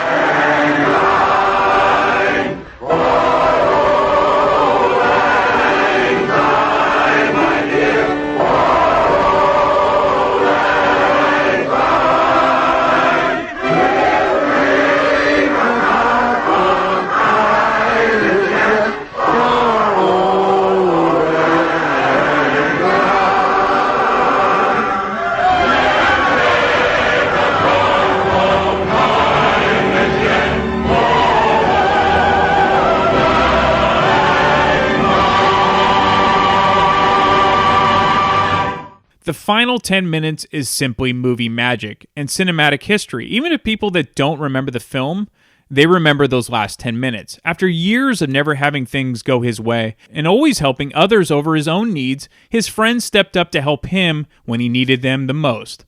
And while some feel that the ending is heavy-hearted, I find the ending to be perfect and necessary, and I wish more people lived their real lives the same way. So I guess the community pool of cash in the film is, I guess, like today's crowdfunding. However, online crowdfunding just doesn't feel as loving as the ending of this film. But hey, be good to others ultimately is the message.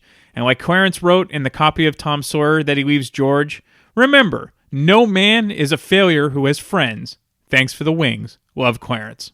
All right, some fun facts. As I've said earlier, the film wasn't a smash hit when it was first released, even though it received many Oscar nominations.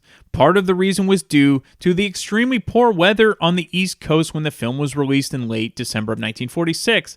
People didn't go out to the theater as much that particular season and instead listened to the radio. Also, as I mentioned, the film is a bit dark and depressing through the majority of the film, and frankly until the end, and people wanted a lighter tone film for the holiday season. Everyone involved moved on with their careers, and for many years the film was sort of forgotten, but it was the advent of television and its popularity that really gave life to the film. In the early 1970s, the copyright on the film expired. It could have been renewed for another 30 years, but it was overlooked and it went into public domain, meaning that anyone could show the film. And TV stations started to play it constantly throughout the country and never had to pay royalties to the studio. A whole new generation of audiences discovered the film and it became a holiday tradition to watch the film. And frankly, it's sort of fitting that the eventual popularity of the film matches the plot of the film to a T. An underappreciated gem of a person who has finally shown his worth after years of not realizing it. And even though Frank Capra didn't get rich from the film, just like George Bailey, it touched the lives of millions of people and continues to this day.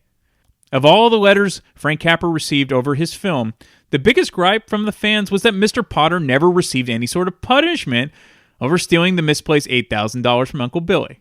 And what I would say to that is, Potter actually did have punishment in the life he led. He had no friends, he had no respect, and nobody cared about him. So in turn, he got the punishment he deserved by living out his life the way he did. So there's a funny scene when a drunk Uncle Billy staggers home after a party at his sister's house. When he goes off screen, you hear a giant crashing noise, and where we assume Uncle Billy fell over something.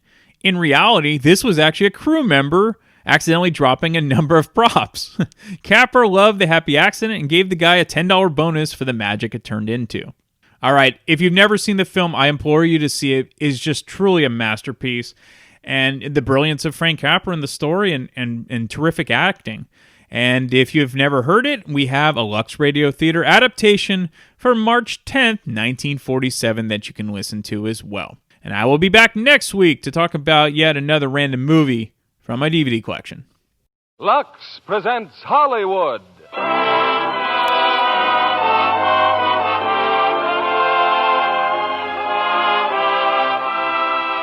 Lever Brothers Company, the makers of Lux Toilet Soap, bring you the Lux Radio Theater, starring James Stewart, Donna Reed, and Victor Moore in It's a Wonderful Life. Ladies and gentlemen, your producer, Mr. William Keighley.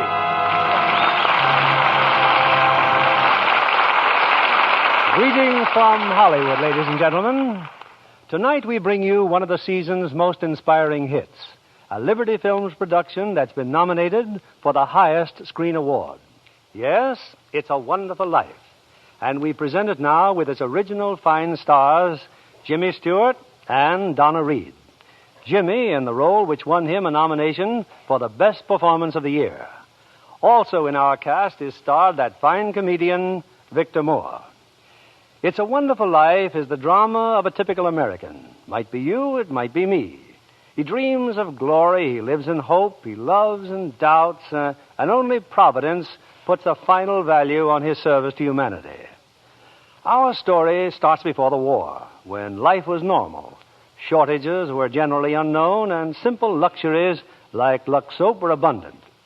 I won't say that's the only reason people said it's a wonderful life, but I do know from the thousands of letters in our files that most of them said it's a wonderful soap. And they keep right on saying it day after day.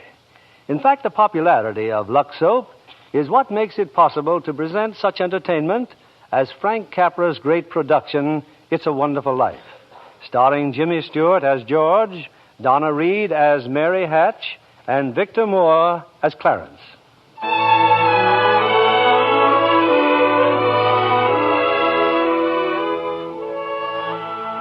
This is the story of George Bailey, citizen of Bedford Falls, New York.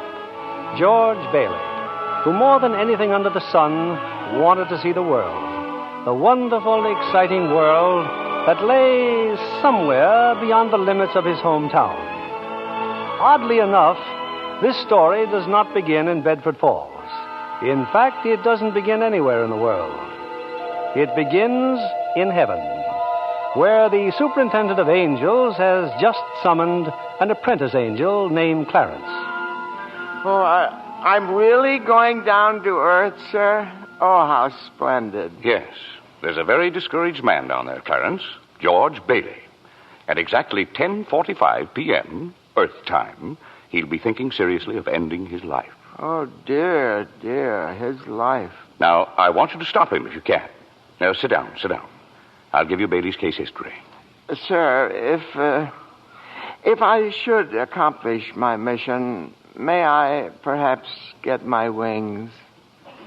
I've been waiting over 200 years now, and, well, people are beginning to talk. Clarence, what's that book? The Adventures of Tom Sawyer, sir.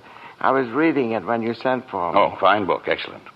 Well, you do a good job on George Bailey, and we'll see about your wings. Oh, thank you, sir. Now, listen.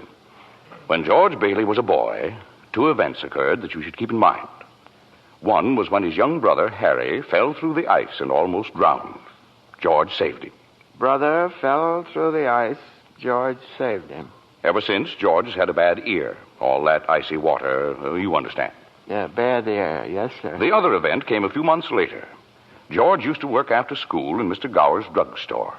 One day, Mr. Gower's only son died of influenza.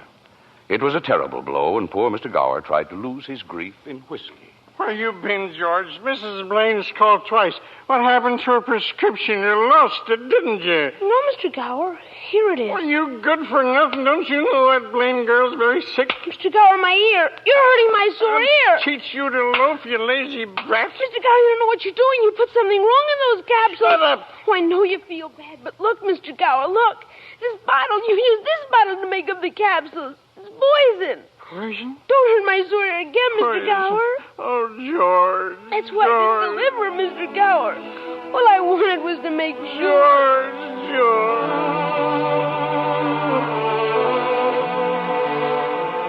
Well, Clarence, that was George Bailey as a boy. When he grew up, he wanted to go to college, but there just wasn't the money. So he worked 4 years in the Building and Loan Association. Building and Loan Association? Oh, I forgot to tell you. George's father was in the building and loan business. He and George's uncle, Billy. High ideals and low bank account. Anyway, George worked for his father and saved enough to see him through the university. That summer, though, he was going to Europe. Got a job on a cattle boat. Do a little traveling before college. Boy, oh boy, it's hard to realize it. My last night in the Bailey boarding house. Yeah, we're sure going to miss you, George. Oh, I'm going to miss you, too, Pop. Hey, what's the matter? You look tired. Oh, I had another tussle with old Henry Potter today. Oh, I thought when you put him on the board of directors, he'd ease up. Oh, so did I. I just can't understand a man like Mr. Potter. He can't begin to spend all the money he I has. guess Potter owns about everything he wants in Bedford Falls except our building and loan.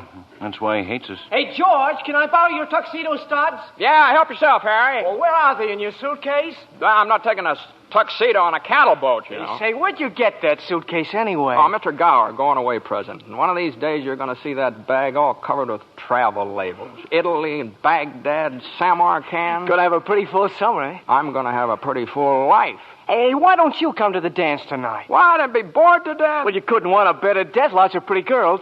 Hey, I gotta hurry. I wish we could send Harry to college with you, George. No, we've got that all figured out now, Pop. He'll take over my job at the building and loan and work 4 years like I did, and then he'll go. Well, he's pretty young for that job. Well, no younger than I was. Maybe you were born older, George. Huh? George, when you get out of college, I don't suppose you'd come back to the building and loan. Oh, no, Pop, I just couldn't. I couldn't face being cooped up the rest of my life in a shabby little office. I'm sorry, Pop. Now, I didn't mean that, but it's just this business of nickels and dimes. I'd go crazy. I want to do something big, something important. Well, in a small way, we are doing something important, George. In that shabby little office, we help people figure out how they can own their own homes. I know, Pop. I just wish I felt that but I just feel like if I didn't get away, I'd bust. You're right, boy. You get yourself an education, then get out of here. Oh, Pop, you want a shock? I think you're a pretty great guy. Well, thanks, George. I'm glad to hear it. Look, why don't you go on over to Harry's dance? You'd have a good time. Well, I don't know. Maybe it will drop in. Yeah, maybe it will at that. So, George Bailey went to a dance. Is that important, Joseph? Why, it was at the dance he met Mary Hatch. Oh. And 3 hours later, he was walking her home. George and Mary were feeling pretty good, Clarence. As a matter of fact, wonderful. Buffalo girl, can't you come out tonight? Can't you come out tonight? Can't you come out tonight? Buffalo girl, can't you come out tonight? And dance by the light of the moon. Hot dog. Oh, boy, just like an organ. At least. Hey, you know something? If it wasn't me talking, I'd say you were the prettiest girl in town. Well, why don't you say it? Well, I don't know. Maybe I will. Hey, how old are you anyway? 18. 18? Too young or too old? No. It's just right. It sort of fits you. Hey, look where we are. Oh, the old Granville house. Yeah, I gotta throw a rock. Oh, no, don't. I love that old house. Well, no, don't you know about deserted houses? You make a wish and then throw a rock. George, but it was such a lovely old place. I wish I lived there. In there? I wouldn't live in it as a ghost. Now, watch. Watch this. Here we go. How about it, huh? Pretty good shot, huh? Broke a window, huh? What'd you wish, George? Oh, I don't know. Not just one wish, a whole hatful. Mary, I'm shaking the dust of this crummy little town off my feet, and I'm going to see the world. Italy, Greece, the Parthenon, the Colosseum. And then I'm coming back here and go to college and see what they know. And then I'm going to build things. I'm going to build airfields and skyscrapers 100 stories high and bridges a mile long. And then I'm going to... Hey, Mary. What is it you want? What do you want, huh? You want the moon? All you got to do is just say the word now. Okay, the moon, I'll take it. Then what? Then what? Well, then you could swallow it. And it'd dissolve like an aspirin, you know. And the moonbeams would shoot out of your fingers and the ends of your hair. And you think I'm talking too much? Yes, why don't you kiss her instead of talking her to death? How's that? Youth is wasted on the wrong people. Well, hey, just a minute, mister. Hey, you come back here. I'll show you some kissing if you want it. George! Hey, Uncle Billy, look here. I'm going to kiss Mary. Watch. George, get in the car quick. Your father's had a stroke. What? George, My father's had... get in, hurry.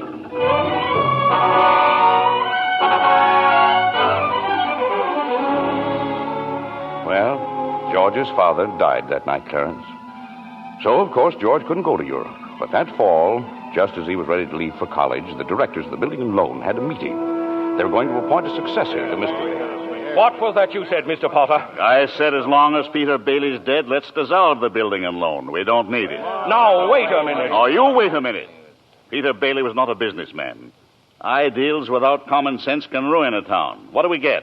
A discontented, lazy rabble instead of a thrifty working class. Hold on, Mr. Potter. I meant no disrespect, George, but... Oh, wait a minute there. Why my father ever started this cheap penny ante building and loan, I'll never know. But just remember this, Mr. Potter, this rabble you're talking about, they do most of the working and the paying and living and dying in this community. Well, is it too much to have them work and pay and live and die in a couple of decent rooms and a bath? Anyway, my father didn't think so. People were human beings to him. But to you, a warped, frustrated old man, they're cattle. Well, in my book, Mr. Potter, he died a much richer man than you'll ever be. I'm not interested in your book, George. I'm talking about the building and loan. You're talking about something you can't get your fingers on that's galling. That's what you're talking about. Well, this town needs this measly one-horse institution, if only to have some place where people can borrow a few dollars without crawling to you. Now, come on, Uncle Billy. What happened, George? Yeah, all we heard was a lot of yelling. Boy, oh boy, you should have heard George. Yeah, they're in there voting us out of business. Oh, who cares? I can get another job. I'm only 41. 45. Well, you get out of here, George. You missed your boat trip. Do you want to miss college, too? George, we've just voted Potter down. We're still in business. Whoopee! We're still in business. We're still in business. But there's one condition, George. They've appointed you to take your father's place. Appoint me? But I'm going to college. Look, this is my last chance. Uncle Billy's your man. George, you've got to take it. They'll vote with Potter otherwise. They said so. They even...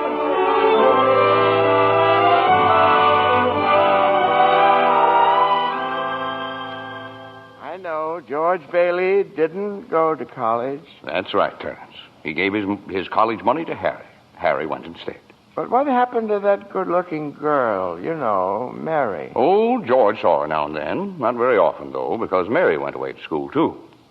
Anyway, George waited 4 years more for Harry to come back and take over the building and loan.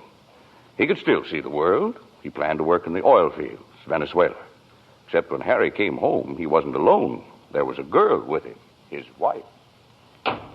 George? Yeah, I'm out here on the porch, Mother. I just thought I'd get some air. Well, how do you like your new sister-in-law? Oh, she's swell. Looks like she can keep Harry on his toes. Yeah, and keep him out of Bedford Falls anyway. What do you mean? Well, Ruth's father, he's got a wonderful job for Harry up in Buffalo. Buffalo? Well, that means you can't... Yeah. George, did you know Mary Hatch is back from school? Hmm? Yeah. Nice girl, Mary. Mm-hmm. Oh, stop grunting. Mm-hmm. Give me one good reason why you shouldn't call on Mary. Well, Sam Wainwright. Sam's crazy about Mary. Well, she's not crazy about him. Well, now, how do you know that? Did she discuss it with you? Besides, Sam's away in New York. Oh, and all's fair in love and war. I see. Okay, Mother. I think I'll go out and find that girl and do a little passionate necking. Oh, George. Goodbye, Miss Bailey. By the way, do you want any books at the library? Library? George! George, you go and see Mary. Do you hear?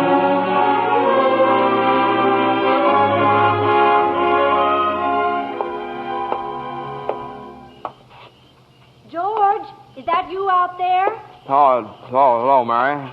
Well, are you coming in? I just happened to be passing by here. Oh, I thought you were picketing. Have you made up your mind? How's that? Have you made up your mind About what? about coming in? Your mother just phoned. She said you were coming over. My mother just phoned. What does she mean, Carla? I just happened to be passing by, that's all. I didn't... Well, Well, all right, I'll come in for a minute, but I didn't tell anybody I was coming here. You fella can't go out for a walk nowadays without you. When'd you get back? Tuesday. Where'd you get that dress? Do you like it? It's all right. Well, no point standing here on the porch. Come on in. I still can't understand it. I didn't tell anybody I was coming here, you know. Would you rather leave? Well, no, I don't want to be rude. Sit down for a while. It's nice about your brother and Ruth, isn't it? Yeah. That's all right. Don't you like her? Well, of course I like her. She's a peach. Oh, just marriage in general you're not enthusiastic about, hmm? No. Marriage is all right for a lot of people. It's all right for Harry and Sam Wainwright and you. For Sam? Mary? It's George Bailey, Mother. What's he want? I don't know. What do you want? Me? Not a thing. Not a thing, and I just came in to get warm. He's making violent love to me, Mother. You just tell him to go right back home. Sam said he'd call you tonight from New York, didn't he? I guess so. How about some music? Your mother needs... I didn't come here to... What did you come here for, then? I don't know. You're supposed to be the one with all the answers. You tell me. Oh, why don't you go home? I don't know why I came here in the first place. Good night. Good night. The way you're shouting, you'd think that... You'd think what? All right, I'll get it. George, on your way out, would you mind turning off the phonograph? I'd be very happy to. Doggone crazy song. Hello? Sam? Mary, gee, it's good to hear your voice. How are you, Sam? I forgot my hat. Hee-haw. What? Oh, I was just talking to an old friend of yours, George Bailey. Oh, Mossback George? Old Mossback George. Well, put him on. I'll talk to him, too. Wait a second. George. He doesn't want to speak to George. He does so. He asked for him. Why'd you call me? Because if you're... I'm in a hurry. Sam wants to talk to you. Oh. Hiya, Sam. Hey, fine pal you are, trying to steal my girl. What do you mean? Nobody's trying to steal anybody's girl. Here, Mary, take the phone. No, wait, George. I want to speak to you both. Tell Mary to get in the extension upstairs. He says for you to get on the extension upstairs. I can't. Mother's on the extension. I am not. We can both hear, George. Just put your head a little closer. What? There, that's better. We're listening, Sam. Well, I have a big deal coming up that's going to make us all rich. George, remember that time you told me about making plastics out of soybeans? Soybeans? Yeah. Soybeans, yeah. Well, my father's checked into it, George, see? And now he's going to put up a factory. How do you like that? A factory, huh? And here's the point, George. I may have a job for you unless you're still married to that broken-down building and loan. Oh, Mary? I'm here. You tell that guy I'm giving him a chance of a lifetime. Do you hear? He says it's the chance of a lifetime. Give me that phone. Here's George again, Sam. George. Now, you listen to me, Mary. I don't want any plastics, and I don't want any job, and I don't want to get married ever to anyone. Do you understand that? I want to do what I want to do, and you're not going to trick me. And you're... Mary. George. Mary. Oh, Mary, darling, I love you, Mary.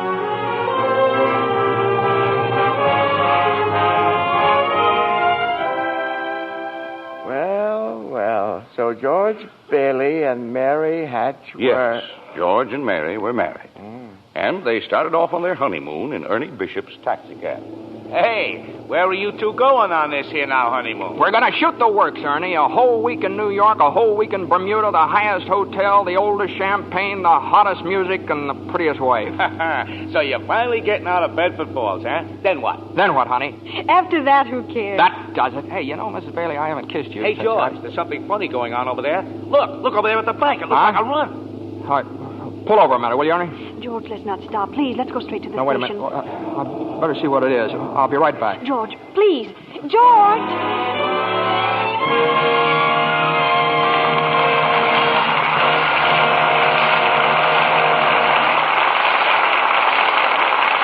a few moments, we'll return with the second act of It's a Wonderful Life, starring James Stewart, Donna Reed, and Victor Moore. Meanwhile, here's our Hollywood reporter, Libby Collins, looking very smart, too, may I say. Well, thank you, Mr. Keeley. You know, after seeing Paulette Goddard's wardrobe for Paramount's new comedy, Suddenly It's Spring, I just had to rush out and buy something new. Looking at all those lovely clothes was just too much for my self-control. Well, you look stunning, Libby. Oh, thank you again, Mr. Keeley. Now, tell me about the picture. I understand that Paulette's portrayal of an ex-whack is truly delightful. Oh, yes, it is. And Fred McMurray gives a perfect characterization of her wayward husband. Between the two of them, Suddenly It's Spring is a high-spirited comedy with emphasis on the romantic side. Well, naturally. But really, Mr. Keeley, that wardrobe of Miss Goddard certainly will make clothes-conscious girls sit up and take notice. I'll bet you think so, too, Mr. Kennedy. Well, Libby, men seldom know much about styles. Well, what I notice about a dress is the general effect when a woman wears it. Some girls always seem to have that right-on-the-beam look. You know what I mean. Well, I think what you have in mind, Mr. Kennedy, is good grooming. Screen stars certainly put great emphasis on it. A perfect hairdo, fresh, beautifully cared-for skin. Those are essentials. That must be the reason Lux Toilet Soap continues to be a studio standby, no matter how often other styles change. Well, that's what Miss Goddard told me. She says her beauty facials are so quick and easy and work so well. She's never without a supply of Lux Toilet Soap.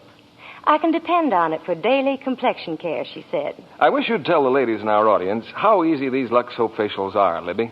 Well, here's what Paulette Goddard does.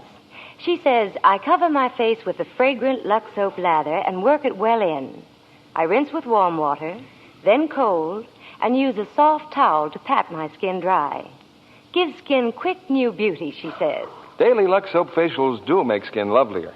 Recent tests by skin specialists proved it. In 3 out of 4 cases, complexions became softer and smoother in just a short time. A lovely Lux complexion makes a woman so attractive. I wish every girl who hasn't tried Lux Toilet Soap would begin using it tomorrow. That's sound advice, Libby. When 9 out of 10 screen stars recommend a beauty soap, you know it has to be good. So why not try Lux Toilet Soap, Hollywood's own complexion soap? We pause now for station identification. This is CBS, the Columbia Broadcasting System.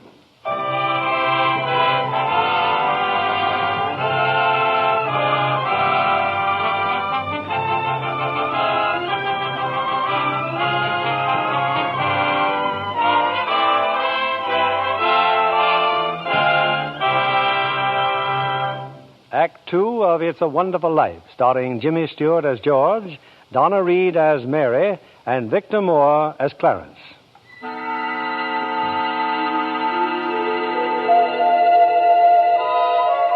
Well, we're back in heaven again, where the superintendent of angels is reviewing the case history of a mortal named George Bailey. Clarence, the apprentice angel, is very eager to depart on his mission to the earth. Poor George Bailey. Oh, he's certainly in desperate trouble, Joseph. I'll go to him at once. Now, you sit down, Clarence. Sit down. We're nowhere near the point where George Bailey's thinking of taking his life. We're not? Now, where were we? Oh, yes. George and Mary had just started out on their honeymoon when they ran smack into the financial panic of 1932. In the waiting room of the building and loan, 100 frantic people were clamoring for their safety. Hey, what's going on, Uncle Billy? What's happened to all those people out there? This is a pickle, George. All I know is the bank called our loan an hour ago. I had to hand over all our cash. Holy mackerel. Whole town's gone crazy. Bank's in the same spot we are. Our charter, too. What about our charter? Our charter says we have to stay open until 6 p.m. The state can take away our license if we don't. How can we stay open till 6 without any money? George, where are you going? Out to talk to those people. Come on. Now, please. Now, please, folks. Now, just a minute. Just a minute. Now, please. How about our money, George? Where's our money? Well, come on. Now, please. Well, wait a minute. Now, listen to me. Now, you're thinking of this place all wrong. Your money's not here. Wait a minute. Now, let me tell you. Let me tell you, your money's in people's houses. In the Kennedy house, and the McLaren house, and in your house, and 100 others. Now, what are you going to do? Foreclose on them? I got $240 in shares. Now, let me have it. All right, Charlie. Now, you'll get your money in 60 days. 60 days? Well, now, look, that's what you agreed on when you bought your shares. I got my money! Yes! Old man Potter's taking over the bank. He'll pay you 50 cents on every dollar. Then let's take our shares to Potter. Half is better than nothing. Now, wait a minute, please, folks. I beg of you not to do this.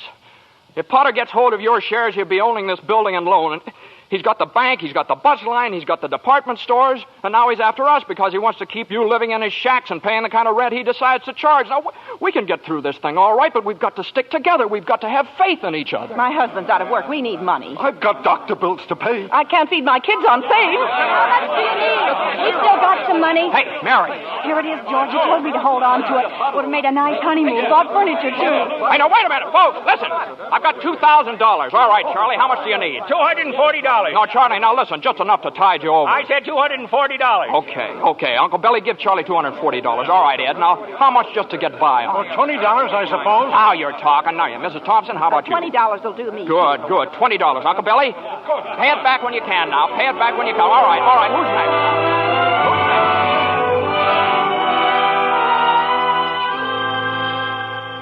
next? Look at the clock. Look. 5 seconds, 4 seconds, 3, 2, 1. 6 o'clock. We made it. Lock that door, Eustace. Quick. Boy, we're still in business, Uncle Billy. We've even got $2 left. George, there's a call for you. Okay, and then call my wife, will you? She's probably over at Mother's. Mrs. Bailey's on the line. No, I don't want Miss Bailey. I want my wife. Mrs. Bailey. Mrs. Bailey. That's my wife. That's my... give me the phone, will you? Hey, Mary. Listen, Mary, I'm sorry. I Come home? Well, what home? Well, 323 Sycamore. Well, whose home is that? What? Well, Mary, how can I... Well, sure, all right, sure, I'll be there. Clarence, guess what 323 Sycamore was? His mother-in-law's house, huh? Oh, no. Number 323 Sycamore was the old Granville house, the one George threw rocks at and made wishes. Yes, sir, that's where they spent their honeymoon. That's where they started housekeeping. They were still living there 2 years later when old man Potter asked George to stop over at his office. Sit down, George. Sit down, do. Have a cigar? Well, thank you, sir.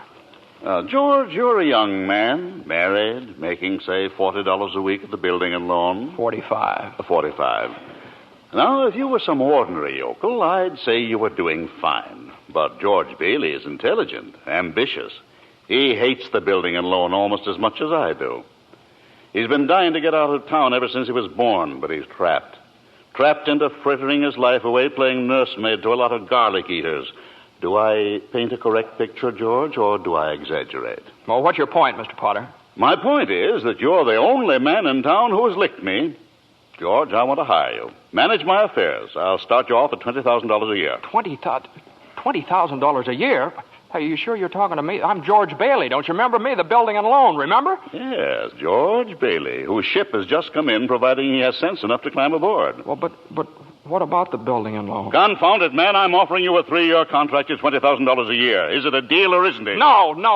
The answer's no, doggone it. If you offered me $1 million to stay around this town and play stooge to you, the answer'd still be no. Now, let me alone. Don't bother me.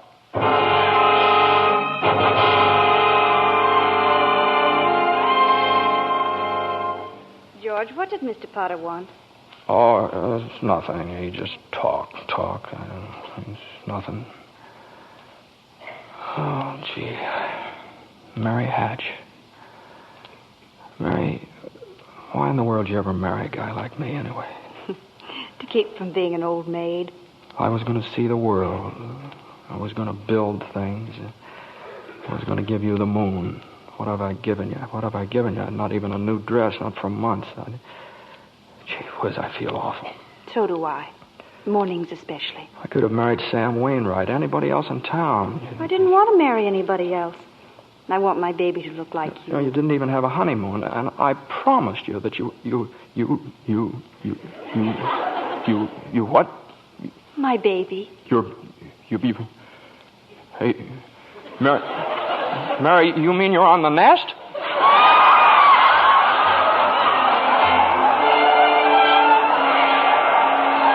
Well, Mary had her baby, Clarence. A boy. You don't say. Then she had another one. A girl. Well, what do you know? And night after night, George had come home late from the office. Things weren't good with the building and loan. Potter was really bearing down on him. Then came the war. Mary had another baby by then. Oh. But she still had time to help out in USO. Uncle Billy sold war bonds. And George's brother Harry became a real hero. Shot down 15 planes. But George, what about George? Well, George was 4F, his bad ear. He was an air raid warden. On VE Day, he wept and prayed. On VJ Day, he wept and prayed again. We're getting pretty close to today, aren't we, sir? Yes, Clarence. You now know almost everything you have to know about George Bailey, except what happened that finds him down there at this moment, wanting to die. Well, sir, well? Well, today's the day before Christmas, Earth time. George is pretty excited. Hey, Tilly! Eustace! Hey, look at the newspaper. Commander Harry Bailey, decorated by the president. That's my kid brother. The Congressional Medal of Honor. Gosh, George, gosh. What do you think about the 15 Jap planes? And the last one he got was just about to dive into a transport loaded with soldiers. You know what that means? He saved lives, hundreds of lives. Hey, gee, where's Uncle Billy? Huh? We're going to the bank, George. He's depositing that $8,000. Good. Go. Who's that in his office there? It's that man again, the bank examiner. Oh, yeah. Well, good afternoon, Mr. Carter. Hey, Tilly, get the books from Mr. Carter. Will you know, that's my brother's picture there, Mr. Carter. He shot down 15 planes, and one of them was just about... Well, Mr. Henry F. Potter come to the bank to deposit some more loot, eh? Sure, you old fool. How do you like the news in the paper, Mr. Potter? Just can't keep those Bailey boys down now, can you? Let me see that newspaper. Here, sorry I can't chat, you old thief. Got to make a deposit. Here you are, Horace. Deposit slip, bank book, and a very Merry Christmas to you. You too, Mr. Bailey.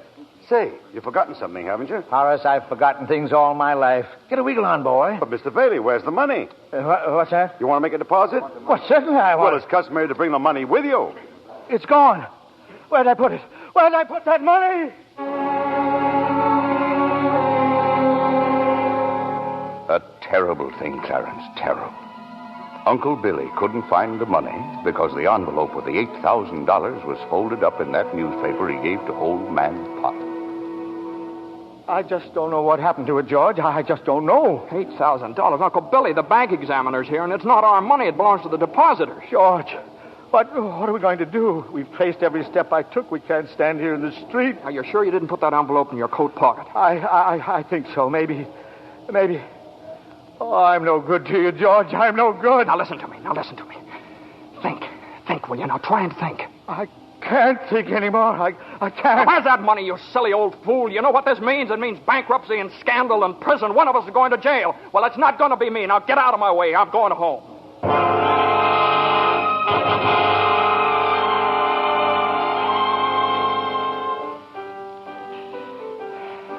George, dear, what's wrong? You haven't said a word since you came home. Oh, well, that banging on that piano. Does she have to just keep playing that same piece over and over and over and over again? I have to practice for the Christmas party, Daddy. What is it, dear? Another hectic day? Yeah, another red letter day for the baby. Dad, Murphy's got a brand new car. You should see it. What's the matter with our car? Isn't it good enough for you? I'm sorry, Dad. I only... Run upstairs, Petey. See if Zuzu's all right. Okay, Mom. Now, what do you mean? What to see if Zuzu's all right? What do you mean? Oh, she caught a little cold coming home from school. She didn't button up her coat. Well, what is it? What do you mean, just a cold? George, the doctor said it was nothing serious. Was the doctor here? Well, I thought he'd better look at her. It's this old drafty house. It's no wonder we don't all have pneumonia. Might as well be living in a refrigerator. Why'd we have to live here in the first place and stay around this measly, crummy old town? George, what's happened? Everything's happened. You call this a happy family? Why do we have to have all these kids? Daddy, how do you spell frankincense? I don't know how you spell. You ask your mother. Where are you going? Upstairs to see Zuzu. Hello? Oh, thank you, Mrs. Welch. I'm sure she'll be all right. Who's that? Zuzu's school teacher. What? Oh, yes, the doctor says she'll be fine tomorrow. Here, give me that phone. George, please. Mrs. Welch? Well, this is Mr. Bailey. Say, what kind of a teacher are you anyway? What do you mean sending Zuzu home like that half naked? Do you realize you probably end up with pneumonia just because of your stupidity? You know, maybe my kids aren't the best dressed kids in town, but at least... Hello? Janie, will you stop playing that lousy piano? Cut it out. Stop it. George, for heaven's sake, what's wrong with you? I'm sorry. Janie, I'm sorry. Mary, I've just got to get out of here.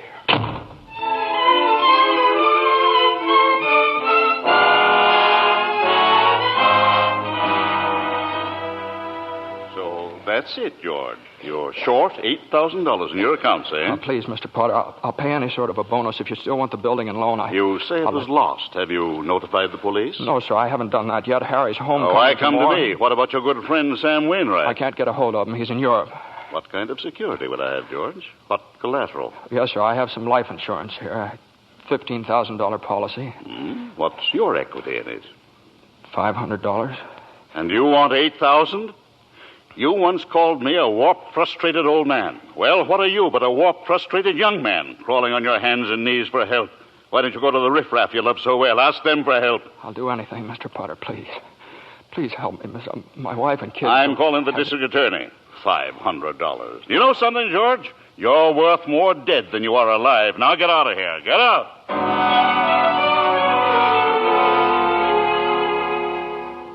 And all the time, Potter had the $8,000 in his desk drawer. It's still there, Clarence. But where's George, sir? Where? Well, he went over to Martini's Cafe. He's had a couple of drinks, Clarence. He's just standing there, sort of in a daze. Oh, God. God, dear Father in heaven, I'm not a praying man, but if you're up there and you can hear me, please show me the way. I'm at the end of my rope. Show me the way, God. Mr. Bailey, you all right? Don't drink anymore, Mr. Bailey. Please, you don't feel good. Bailey? Did you say Bailey? Which Bailey? This gentleman is Mr. Bailey, George Bailey. George Bailey, huh? And the next time you talk to my wife like that, she'll get worse. It isn't enough she slaves teaching you stupid kids how to read and write. You got to ball You her get out. out of here, Mr. Welch. You hit my best friend. Get out. All right, Mr. Bailey, you okay? Who's that? Mr. Welch, but don't worry. He don't come in this place no more. I'll get something for your face. It's bleeding. I'm all right. Please don't go away, Let me Mr. alone. Bailey. Please don't Let me go alone.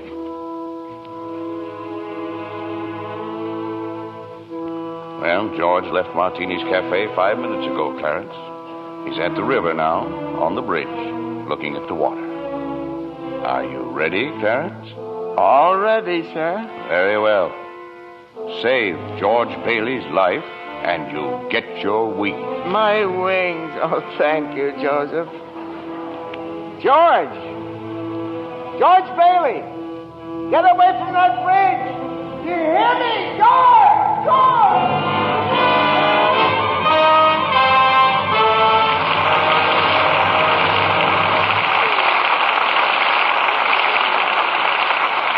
In just a moment, we'll bring you Act 3 of It's a Wonderful Life, starring Jimmy Stewart, Donna Reed, and Victor Moore. The popular theory about beautiful blondes is that they're content to be merely decorative. Our lovely guest tonight, Miss Susan Blanchard, completely disproves that idea. Besides being a hard-working Fox starlet, Susan, I understand you're a wonderful cook. I really love housekeeping, Mr. Keeley.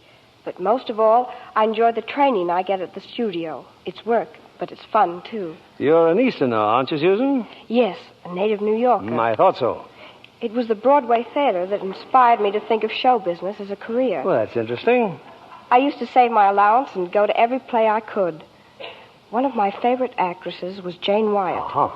Imagine, Mr. Keeley, what a thrill it was for me to meet her right here in Hollywood. Jane Wyatt's latest picture, Boomerang, was made in the East, I understand. Yes.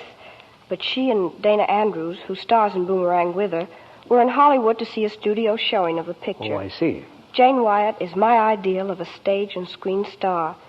So talented and so lovely to look at. Just as lovely in real life, too. She is indeed. It wasn't long before I discovered that she's as keen about Lux toilet soap for beauty care as I am. You know, I'm a Lux girl, too. We're glad to hear you say that, Miss Blanchard, because that's a very beautiful Lux complexion I see before me. Just right for blue eyes and ash blonde hair. Thank you, Mr. Kennedy. Any girl in pictures is delighted to find out about Lux toilet soap as a beauty care. Active lather facials are so quick and easy, and they really make a difference in your skin. Thousands of busy, attractive women have discovered that, Miss Blanchard. Daily Lux Soap complexion care does make skin lovelier. Otherwise, it wouldn't be the choice of 9 out of 10 screen stars. Lux toilet soap is all-around beauty care for me. I use it as a bath soap, too. It has such delightful perfume, leaves a lovely fragrance on the skin. Thank you, Miss Susan Blanchard. I hope our audience will be seeing that lovely Lux complexion of yours in a screen close-up one of these days. Now, back to our producer, William Keeley. Act 3 of It's a Wonderful Life, starring Jimmy Stewart, Donna Reed, and Victor Moore.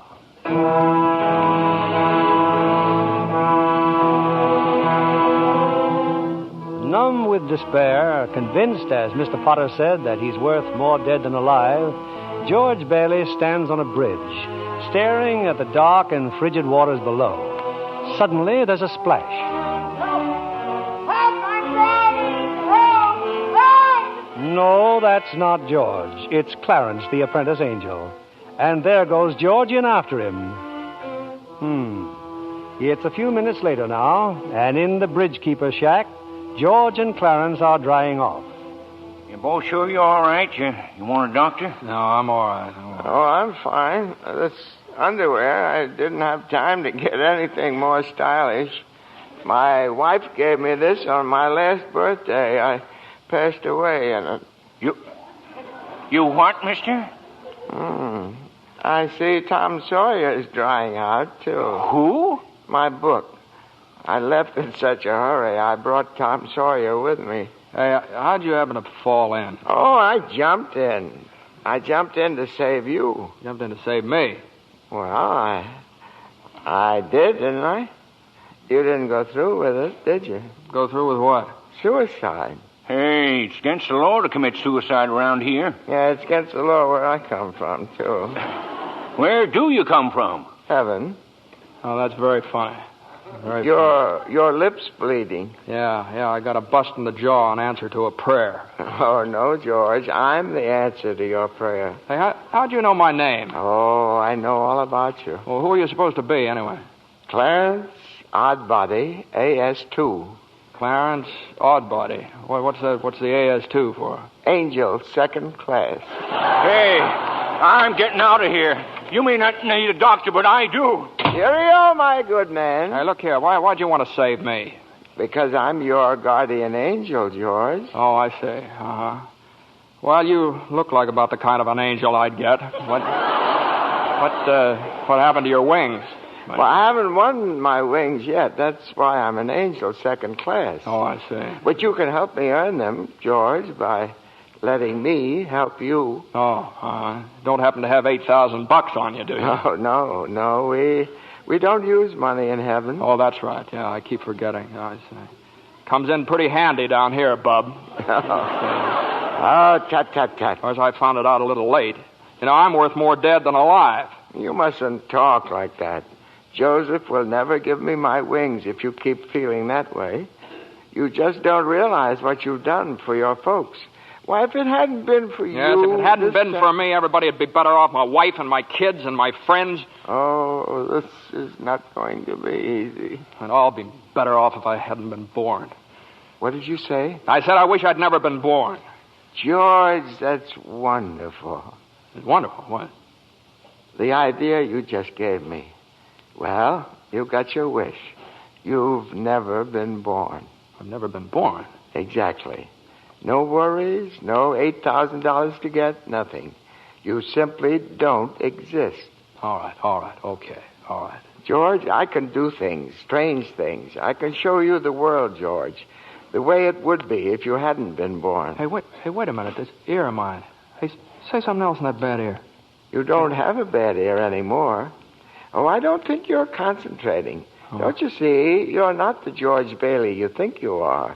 You're nobody. Oh, that's the doggonest thing I ever saw, that ear. Your lips stopped bleeding, too. Yeah. Hey, what's happening around here? What is this, anyway? I need a drink. That's what I need. What about you, Angel? You want a drink?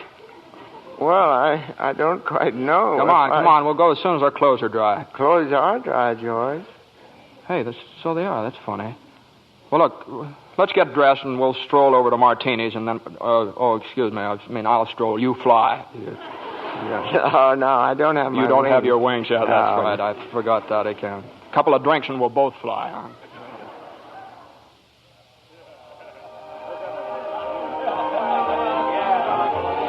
What'll you have, fellas? Hey, where's the boss? Where's Martini? Look, wise guy, I'm the boss, see? Okay, well, double scotch, quick, will you? What's yours? You know what I just love? Some mulled wine. Huh?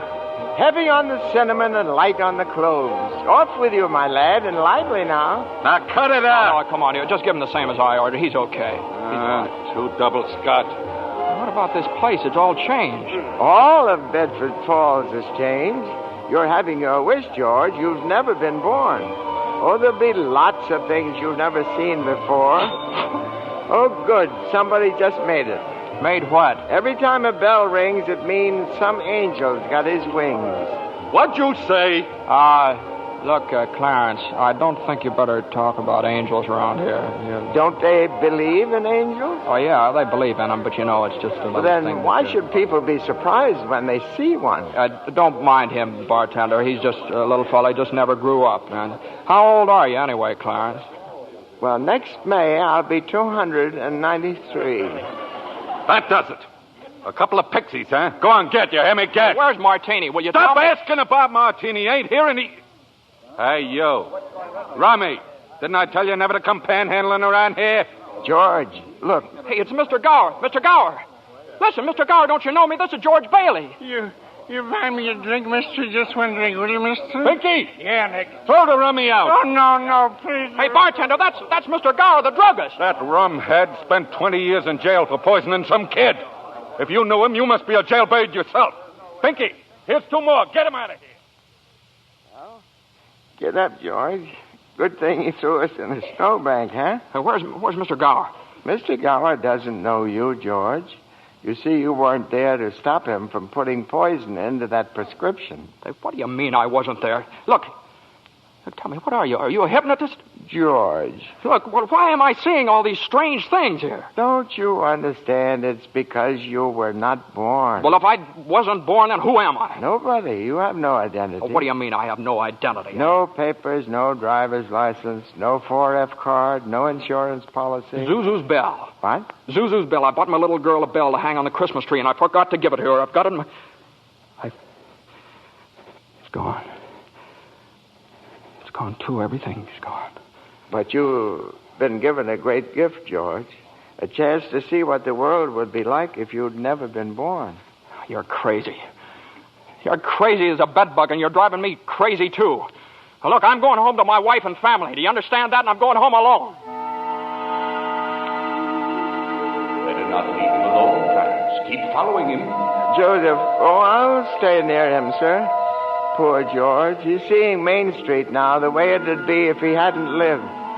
The thing that's really shocked him, sir, is the building and loan office. Know what's there now? Pawn shop. What's he doing? Can you see? He's talking to Ernie Bishop, the taxi driver. He wants to go home. You better tag along, Clarence. Oh, I will, sir. I will.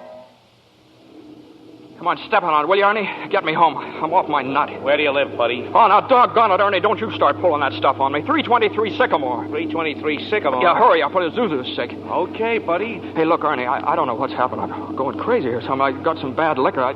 Now, look, tell me this now. You're Ernie Bishop, right? And you live with your wife and kid down... You seen my wife? What do you mean? I've seen your wife. I've been in your house 100 times. What do you... We built it for you, didn't we? Bud, my wife took the kid and ran away 5 years ago, and I ain't never seen you before in my life, see? Okay, Ernie, okay. Just step on it. Get me home.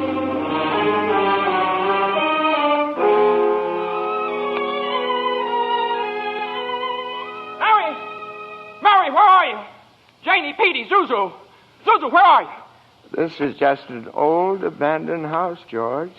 You have no wife, no children. Where are they? What have you done with them? Hey, I'll bet that's him. See, I told you. All right, up with your hands. Oh, Bert the cop. Thank heaven you're here. Now, look, why don't you be a good fella and I'll take you to a doctor? Bert, listen to me. What's the matter with you guys? Now, listen, it's that fellow there. He says he's an angel. He tried to hypnotize me. I hate to use my nightstick, but I guess I... Ow! Run, George, run. He can't hit you while I'm biting him. George, run! My teeth aren't what they used to be. Joseph, help! Joseph! Where'd they go, Ernie? Where'd they go? I don't know. They just disappeared.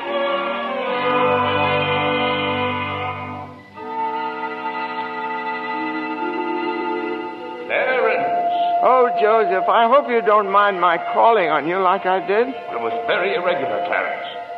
You're by yourself again. Where's George? He's at his mother's house, sir. Well, if George hasn't been born, he has no mother. Oh, he's being very stubborn, sir. He'll just have to find these things out for himself. But his mother, that's a terribly bitter blow to a man, his own mother not knowing him. You mean I shouldn't have let him? I mean you better find him right away. Oh, and stop fighting policemen, Clarence. I'm here again, George. My mother, my own mother didn't know me.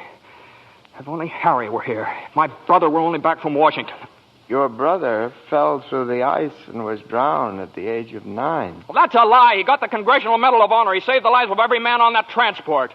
Every man on that transport died. Strange, isn't it? Each man's life touches so many other lives. Harry wasn't there to save them because you weren't there to save Harry. Don't you see, George? You really had a wonderful life. Don't you see what a mistake it would be to throw it away? Clarence. Yes? Where's Mary? Please, where's my wife? I'm not supposed to tell. Tell me where she is. You're not going to like it, George. Where is she? I'll choke it out of you if I have to. Where's my wife? The library. She works there. She's just about to lock up for the night. So George! Come back! Oh, there must be some easier way for me to get my wings. Mary. I'm sorry, the library's closed. Mary, it's George. Don't you know me? No, I don't know you. Let me go. Mary, please, don't do this to me. Mary, please, help me. Help me. Where are our kids? Mary, I need you, Mary. Get please. away from me. Help! Help me, Mary. I'm George. Mary.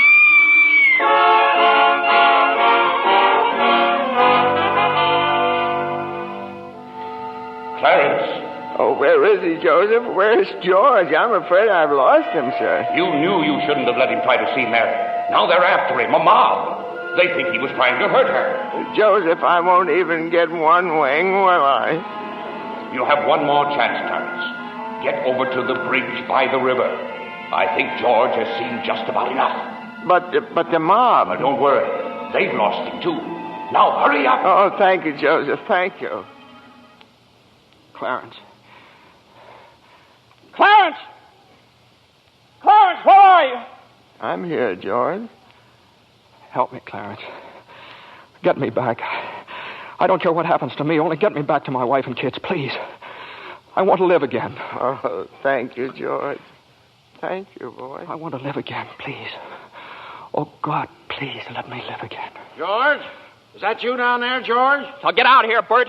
Get out here. You come in any closer, I'll let you have it. What the hell are you yelling for, George? Come on. George, Bert, do you know me? No, yeah. I've been looking all over town for you. Where you been? Hey, Bert, I'm alive again, Bert. You sure you're all right? Hey, your mouth's bleeding. It is. Hey, my mouth's bleeding. Bert, look at the blood come out of there, would you? And where's Zuzu's Christmas bell, Bert? I had it right in my pocket. Here it is. Hey, it's in my pocket. What do you know about it? Hey, Merry Christmas, Bert. Well, Merry Christmas. Get in the car. I'll drive you home. You will, Bert? We'll do that. And turn the siren wide open, huh? Merry Christmas, Bedford Falls. Hey, Merry Christmas, old building and loan. Merry Christmas, Mr. Potter. Yippee! Come on. Hey, Bert, come on in with me, huh? What are these people, these reporters? Hey, Merry Christmas, reporters. Hey, Mr. Bank Examiner, Merry Christmas. Mr. Bailey, there's a deficit. I know, $8,000, I'll bet, huh? George, I've got a little paper here. I'm sorry. I bet it's a warrant for my arrest. Isn't that wonderful? Merry Christmas. Hey, where's Mary, you know? Look at this wonderful old drafty house. Isn't it wonderful? Have you seen my wife? Where's Mary? Mary! Merry Christmas! Kids! Hey, kids! Janie! Petey! Hey, I could eat you up. Where's your mother? She went looking for you, Daddy, with Uncle Billy. Oh, Daddy. Zuzu, my little ginger snap. How do you feel, huh? Fine, Daddy. Not a snitch of temperature. Not a snitch of temperature. Hallelujah! George, darling. It's Mommy. Mommy's home. Mary. George, where have you been? Mary. George, Mary, George. now look, just let me touch you. Oh, you're real, Mary. Oh, you've no idea what happened to me. You've no idea what's happened either. They're on their way here. Who's on our way? Oh, the police department? The FBI, the National Guard? I'm alive again, Mary. Oh, listen, Mary, I'm alive again. Oh, yes, darling, yes. Now close your eyes and come on downstairs. What is it? We can't open my eyes yet, Mary? What's going on here? Now, keep your eyes closed. Now, I'll just walk you over here by the Christmas tree and... Well, the people, I hear lots of people. What is it? Lots of people. Just 1 minute now. We're all ready, Uncle Billy. Come in, everybody. George, look! Just look! Uncle Billy! Money, George, a laundry basket filled with money. Money for you. Mary did it, George. Mary! I don't understand. What money? What... People heard you in trouble, darling. These people, your friends, they've collected this money for you. The $8,000. Charlie.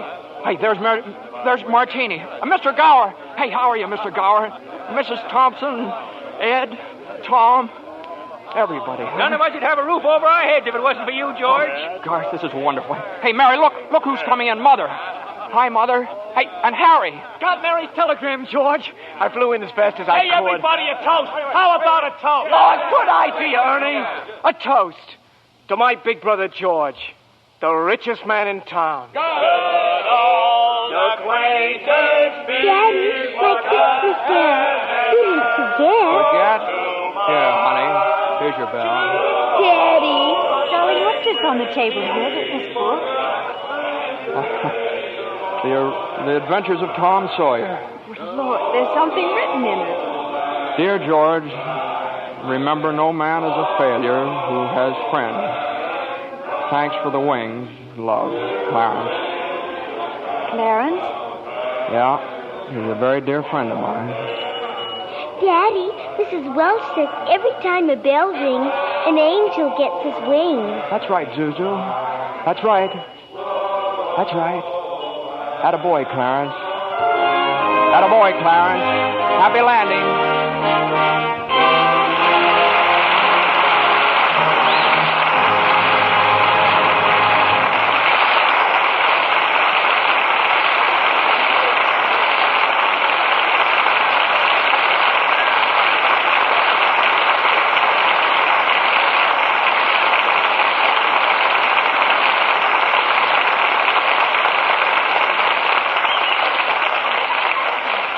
It's a wonderful life so long as we can have such fine performances as we enjoyed tonight. From Jimmy Stewart, Donna Reed, and Victor Moore.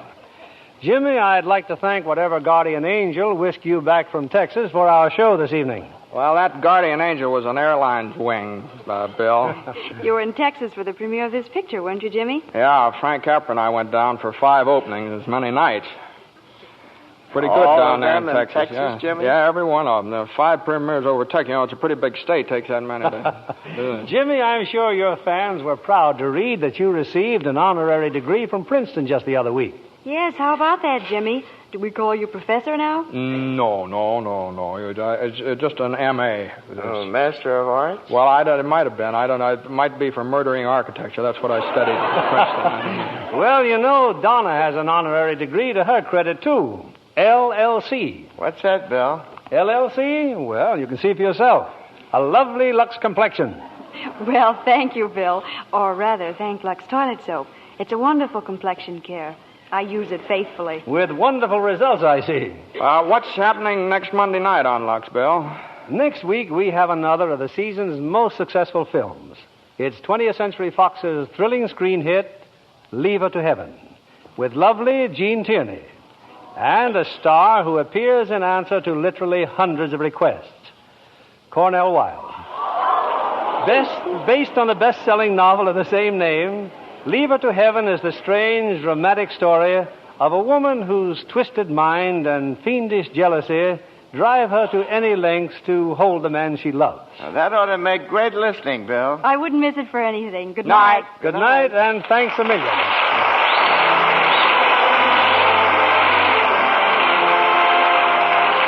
Lever Brothers Company, the makers of Lux Toilet Soap, join me in inviting you to be with us again next Monday evening when the Lux Radio Theater presents Jean Tierney and Cornell Wilde in Leave Her to Heaven.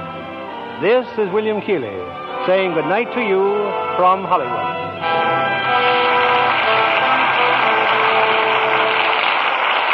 Here's a sure way to save on your meat and grocery bills.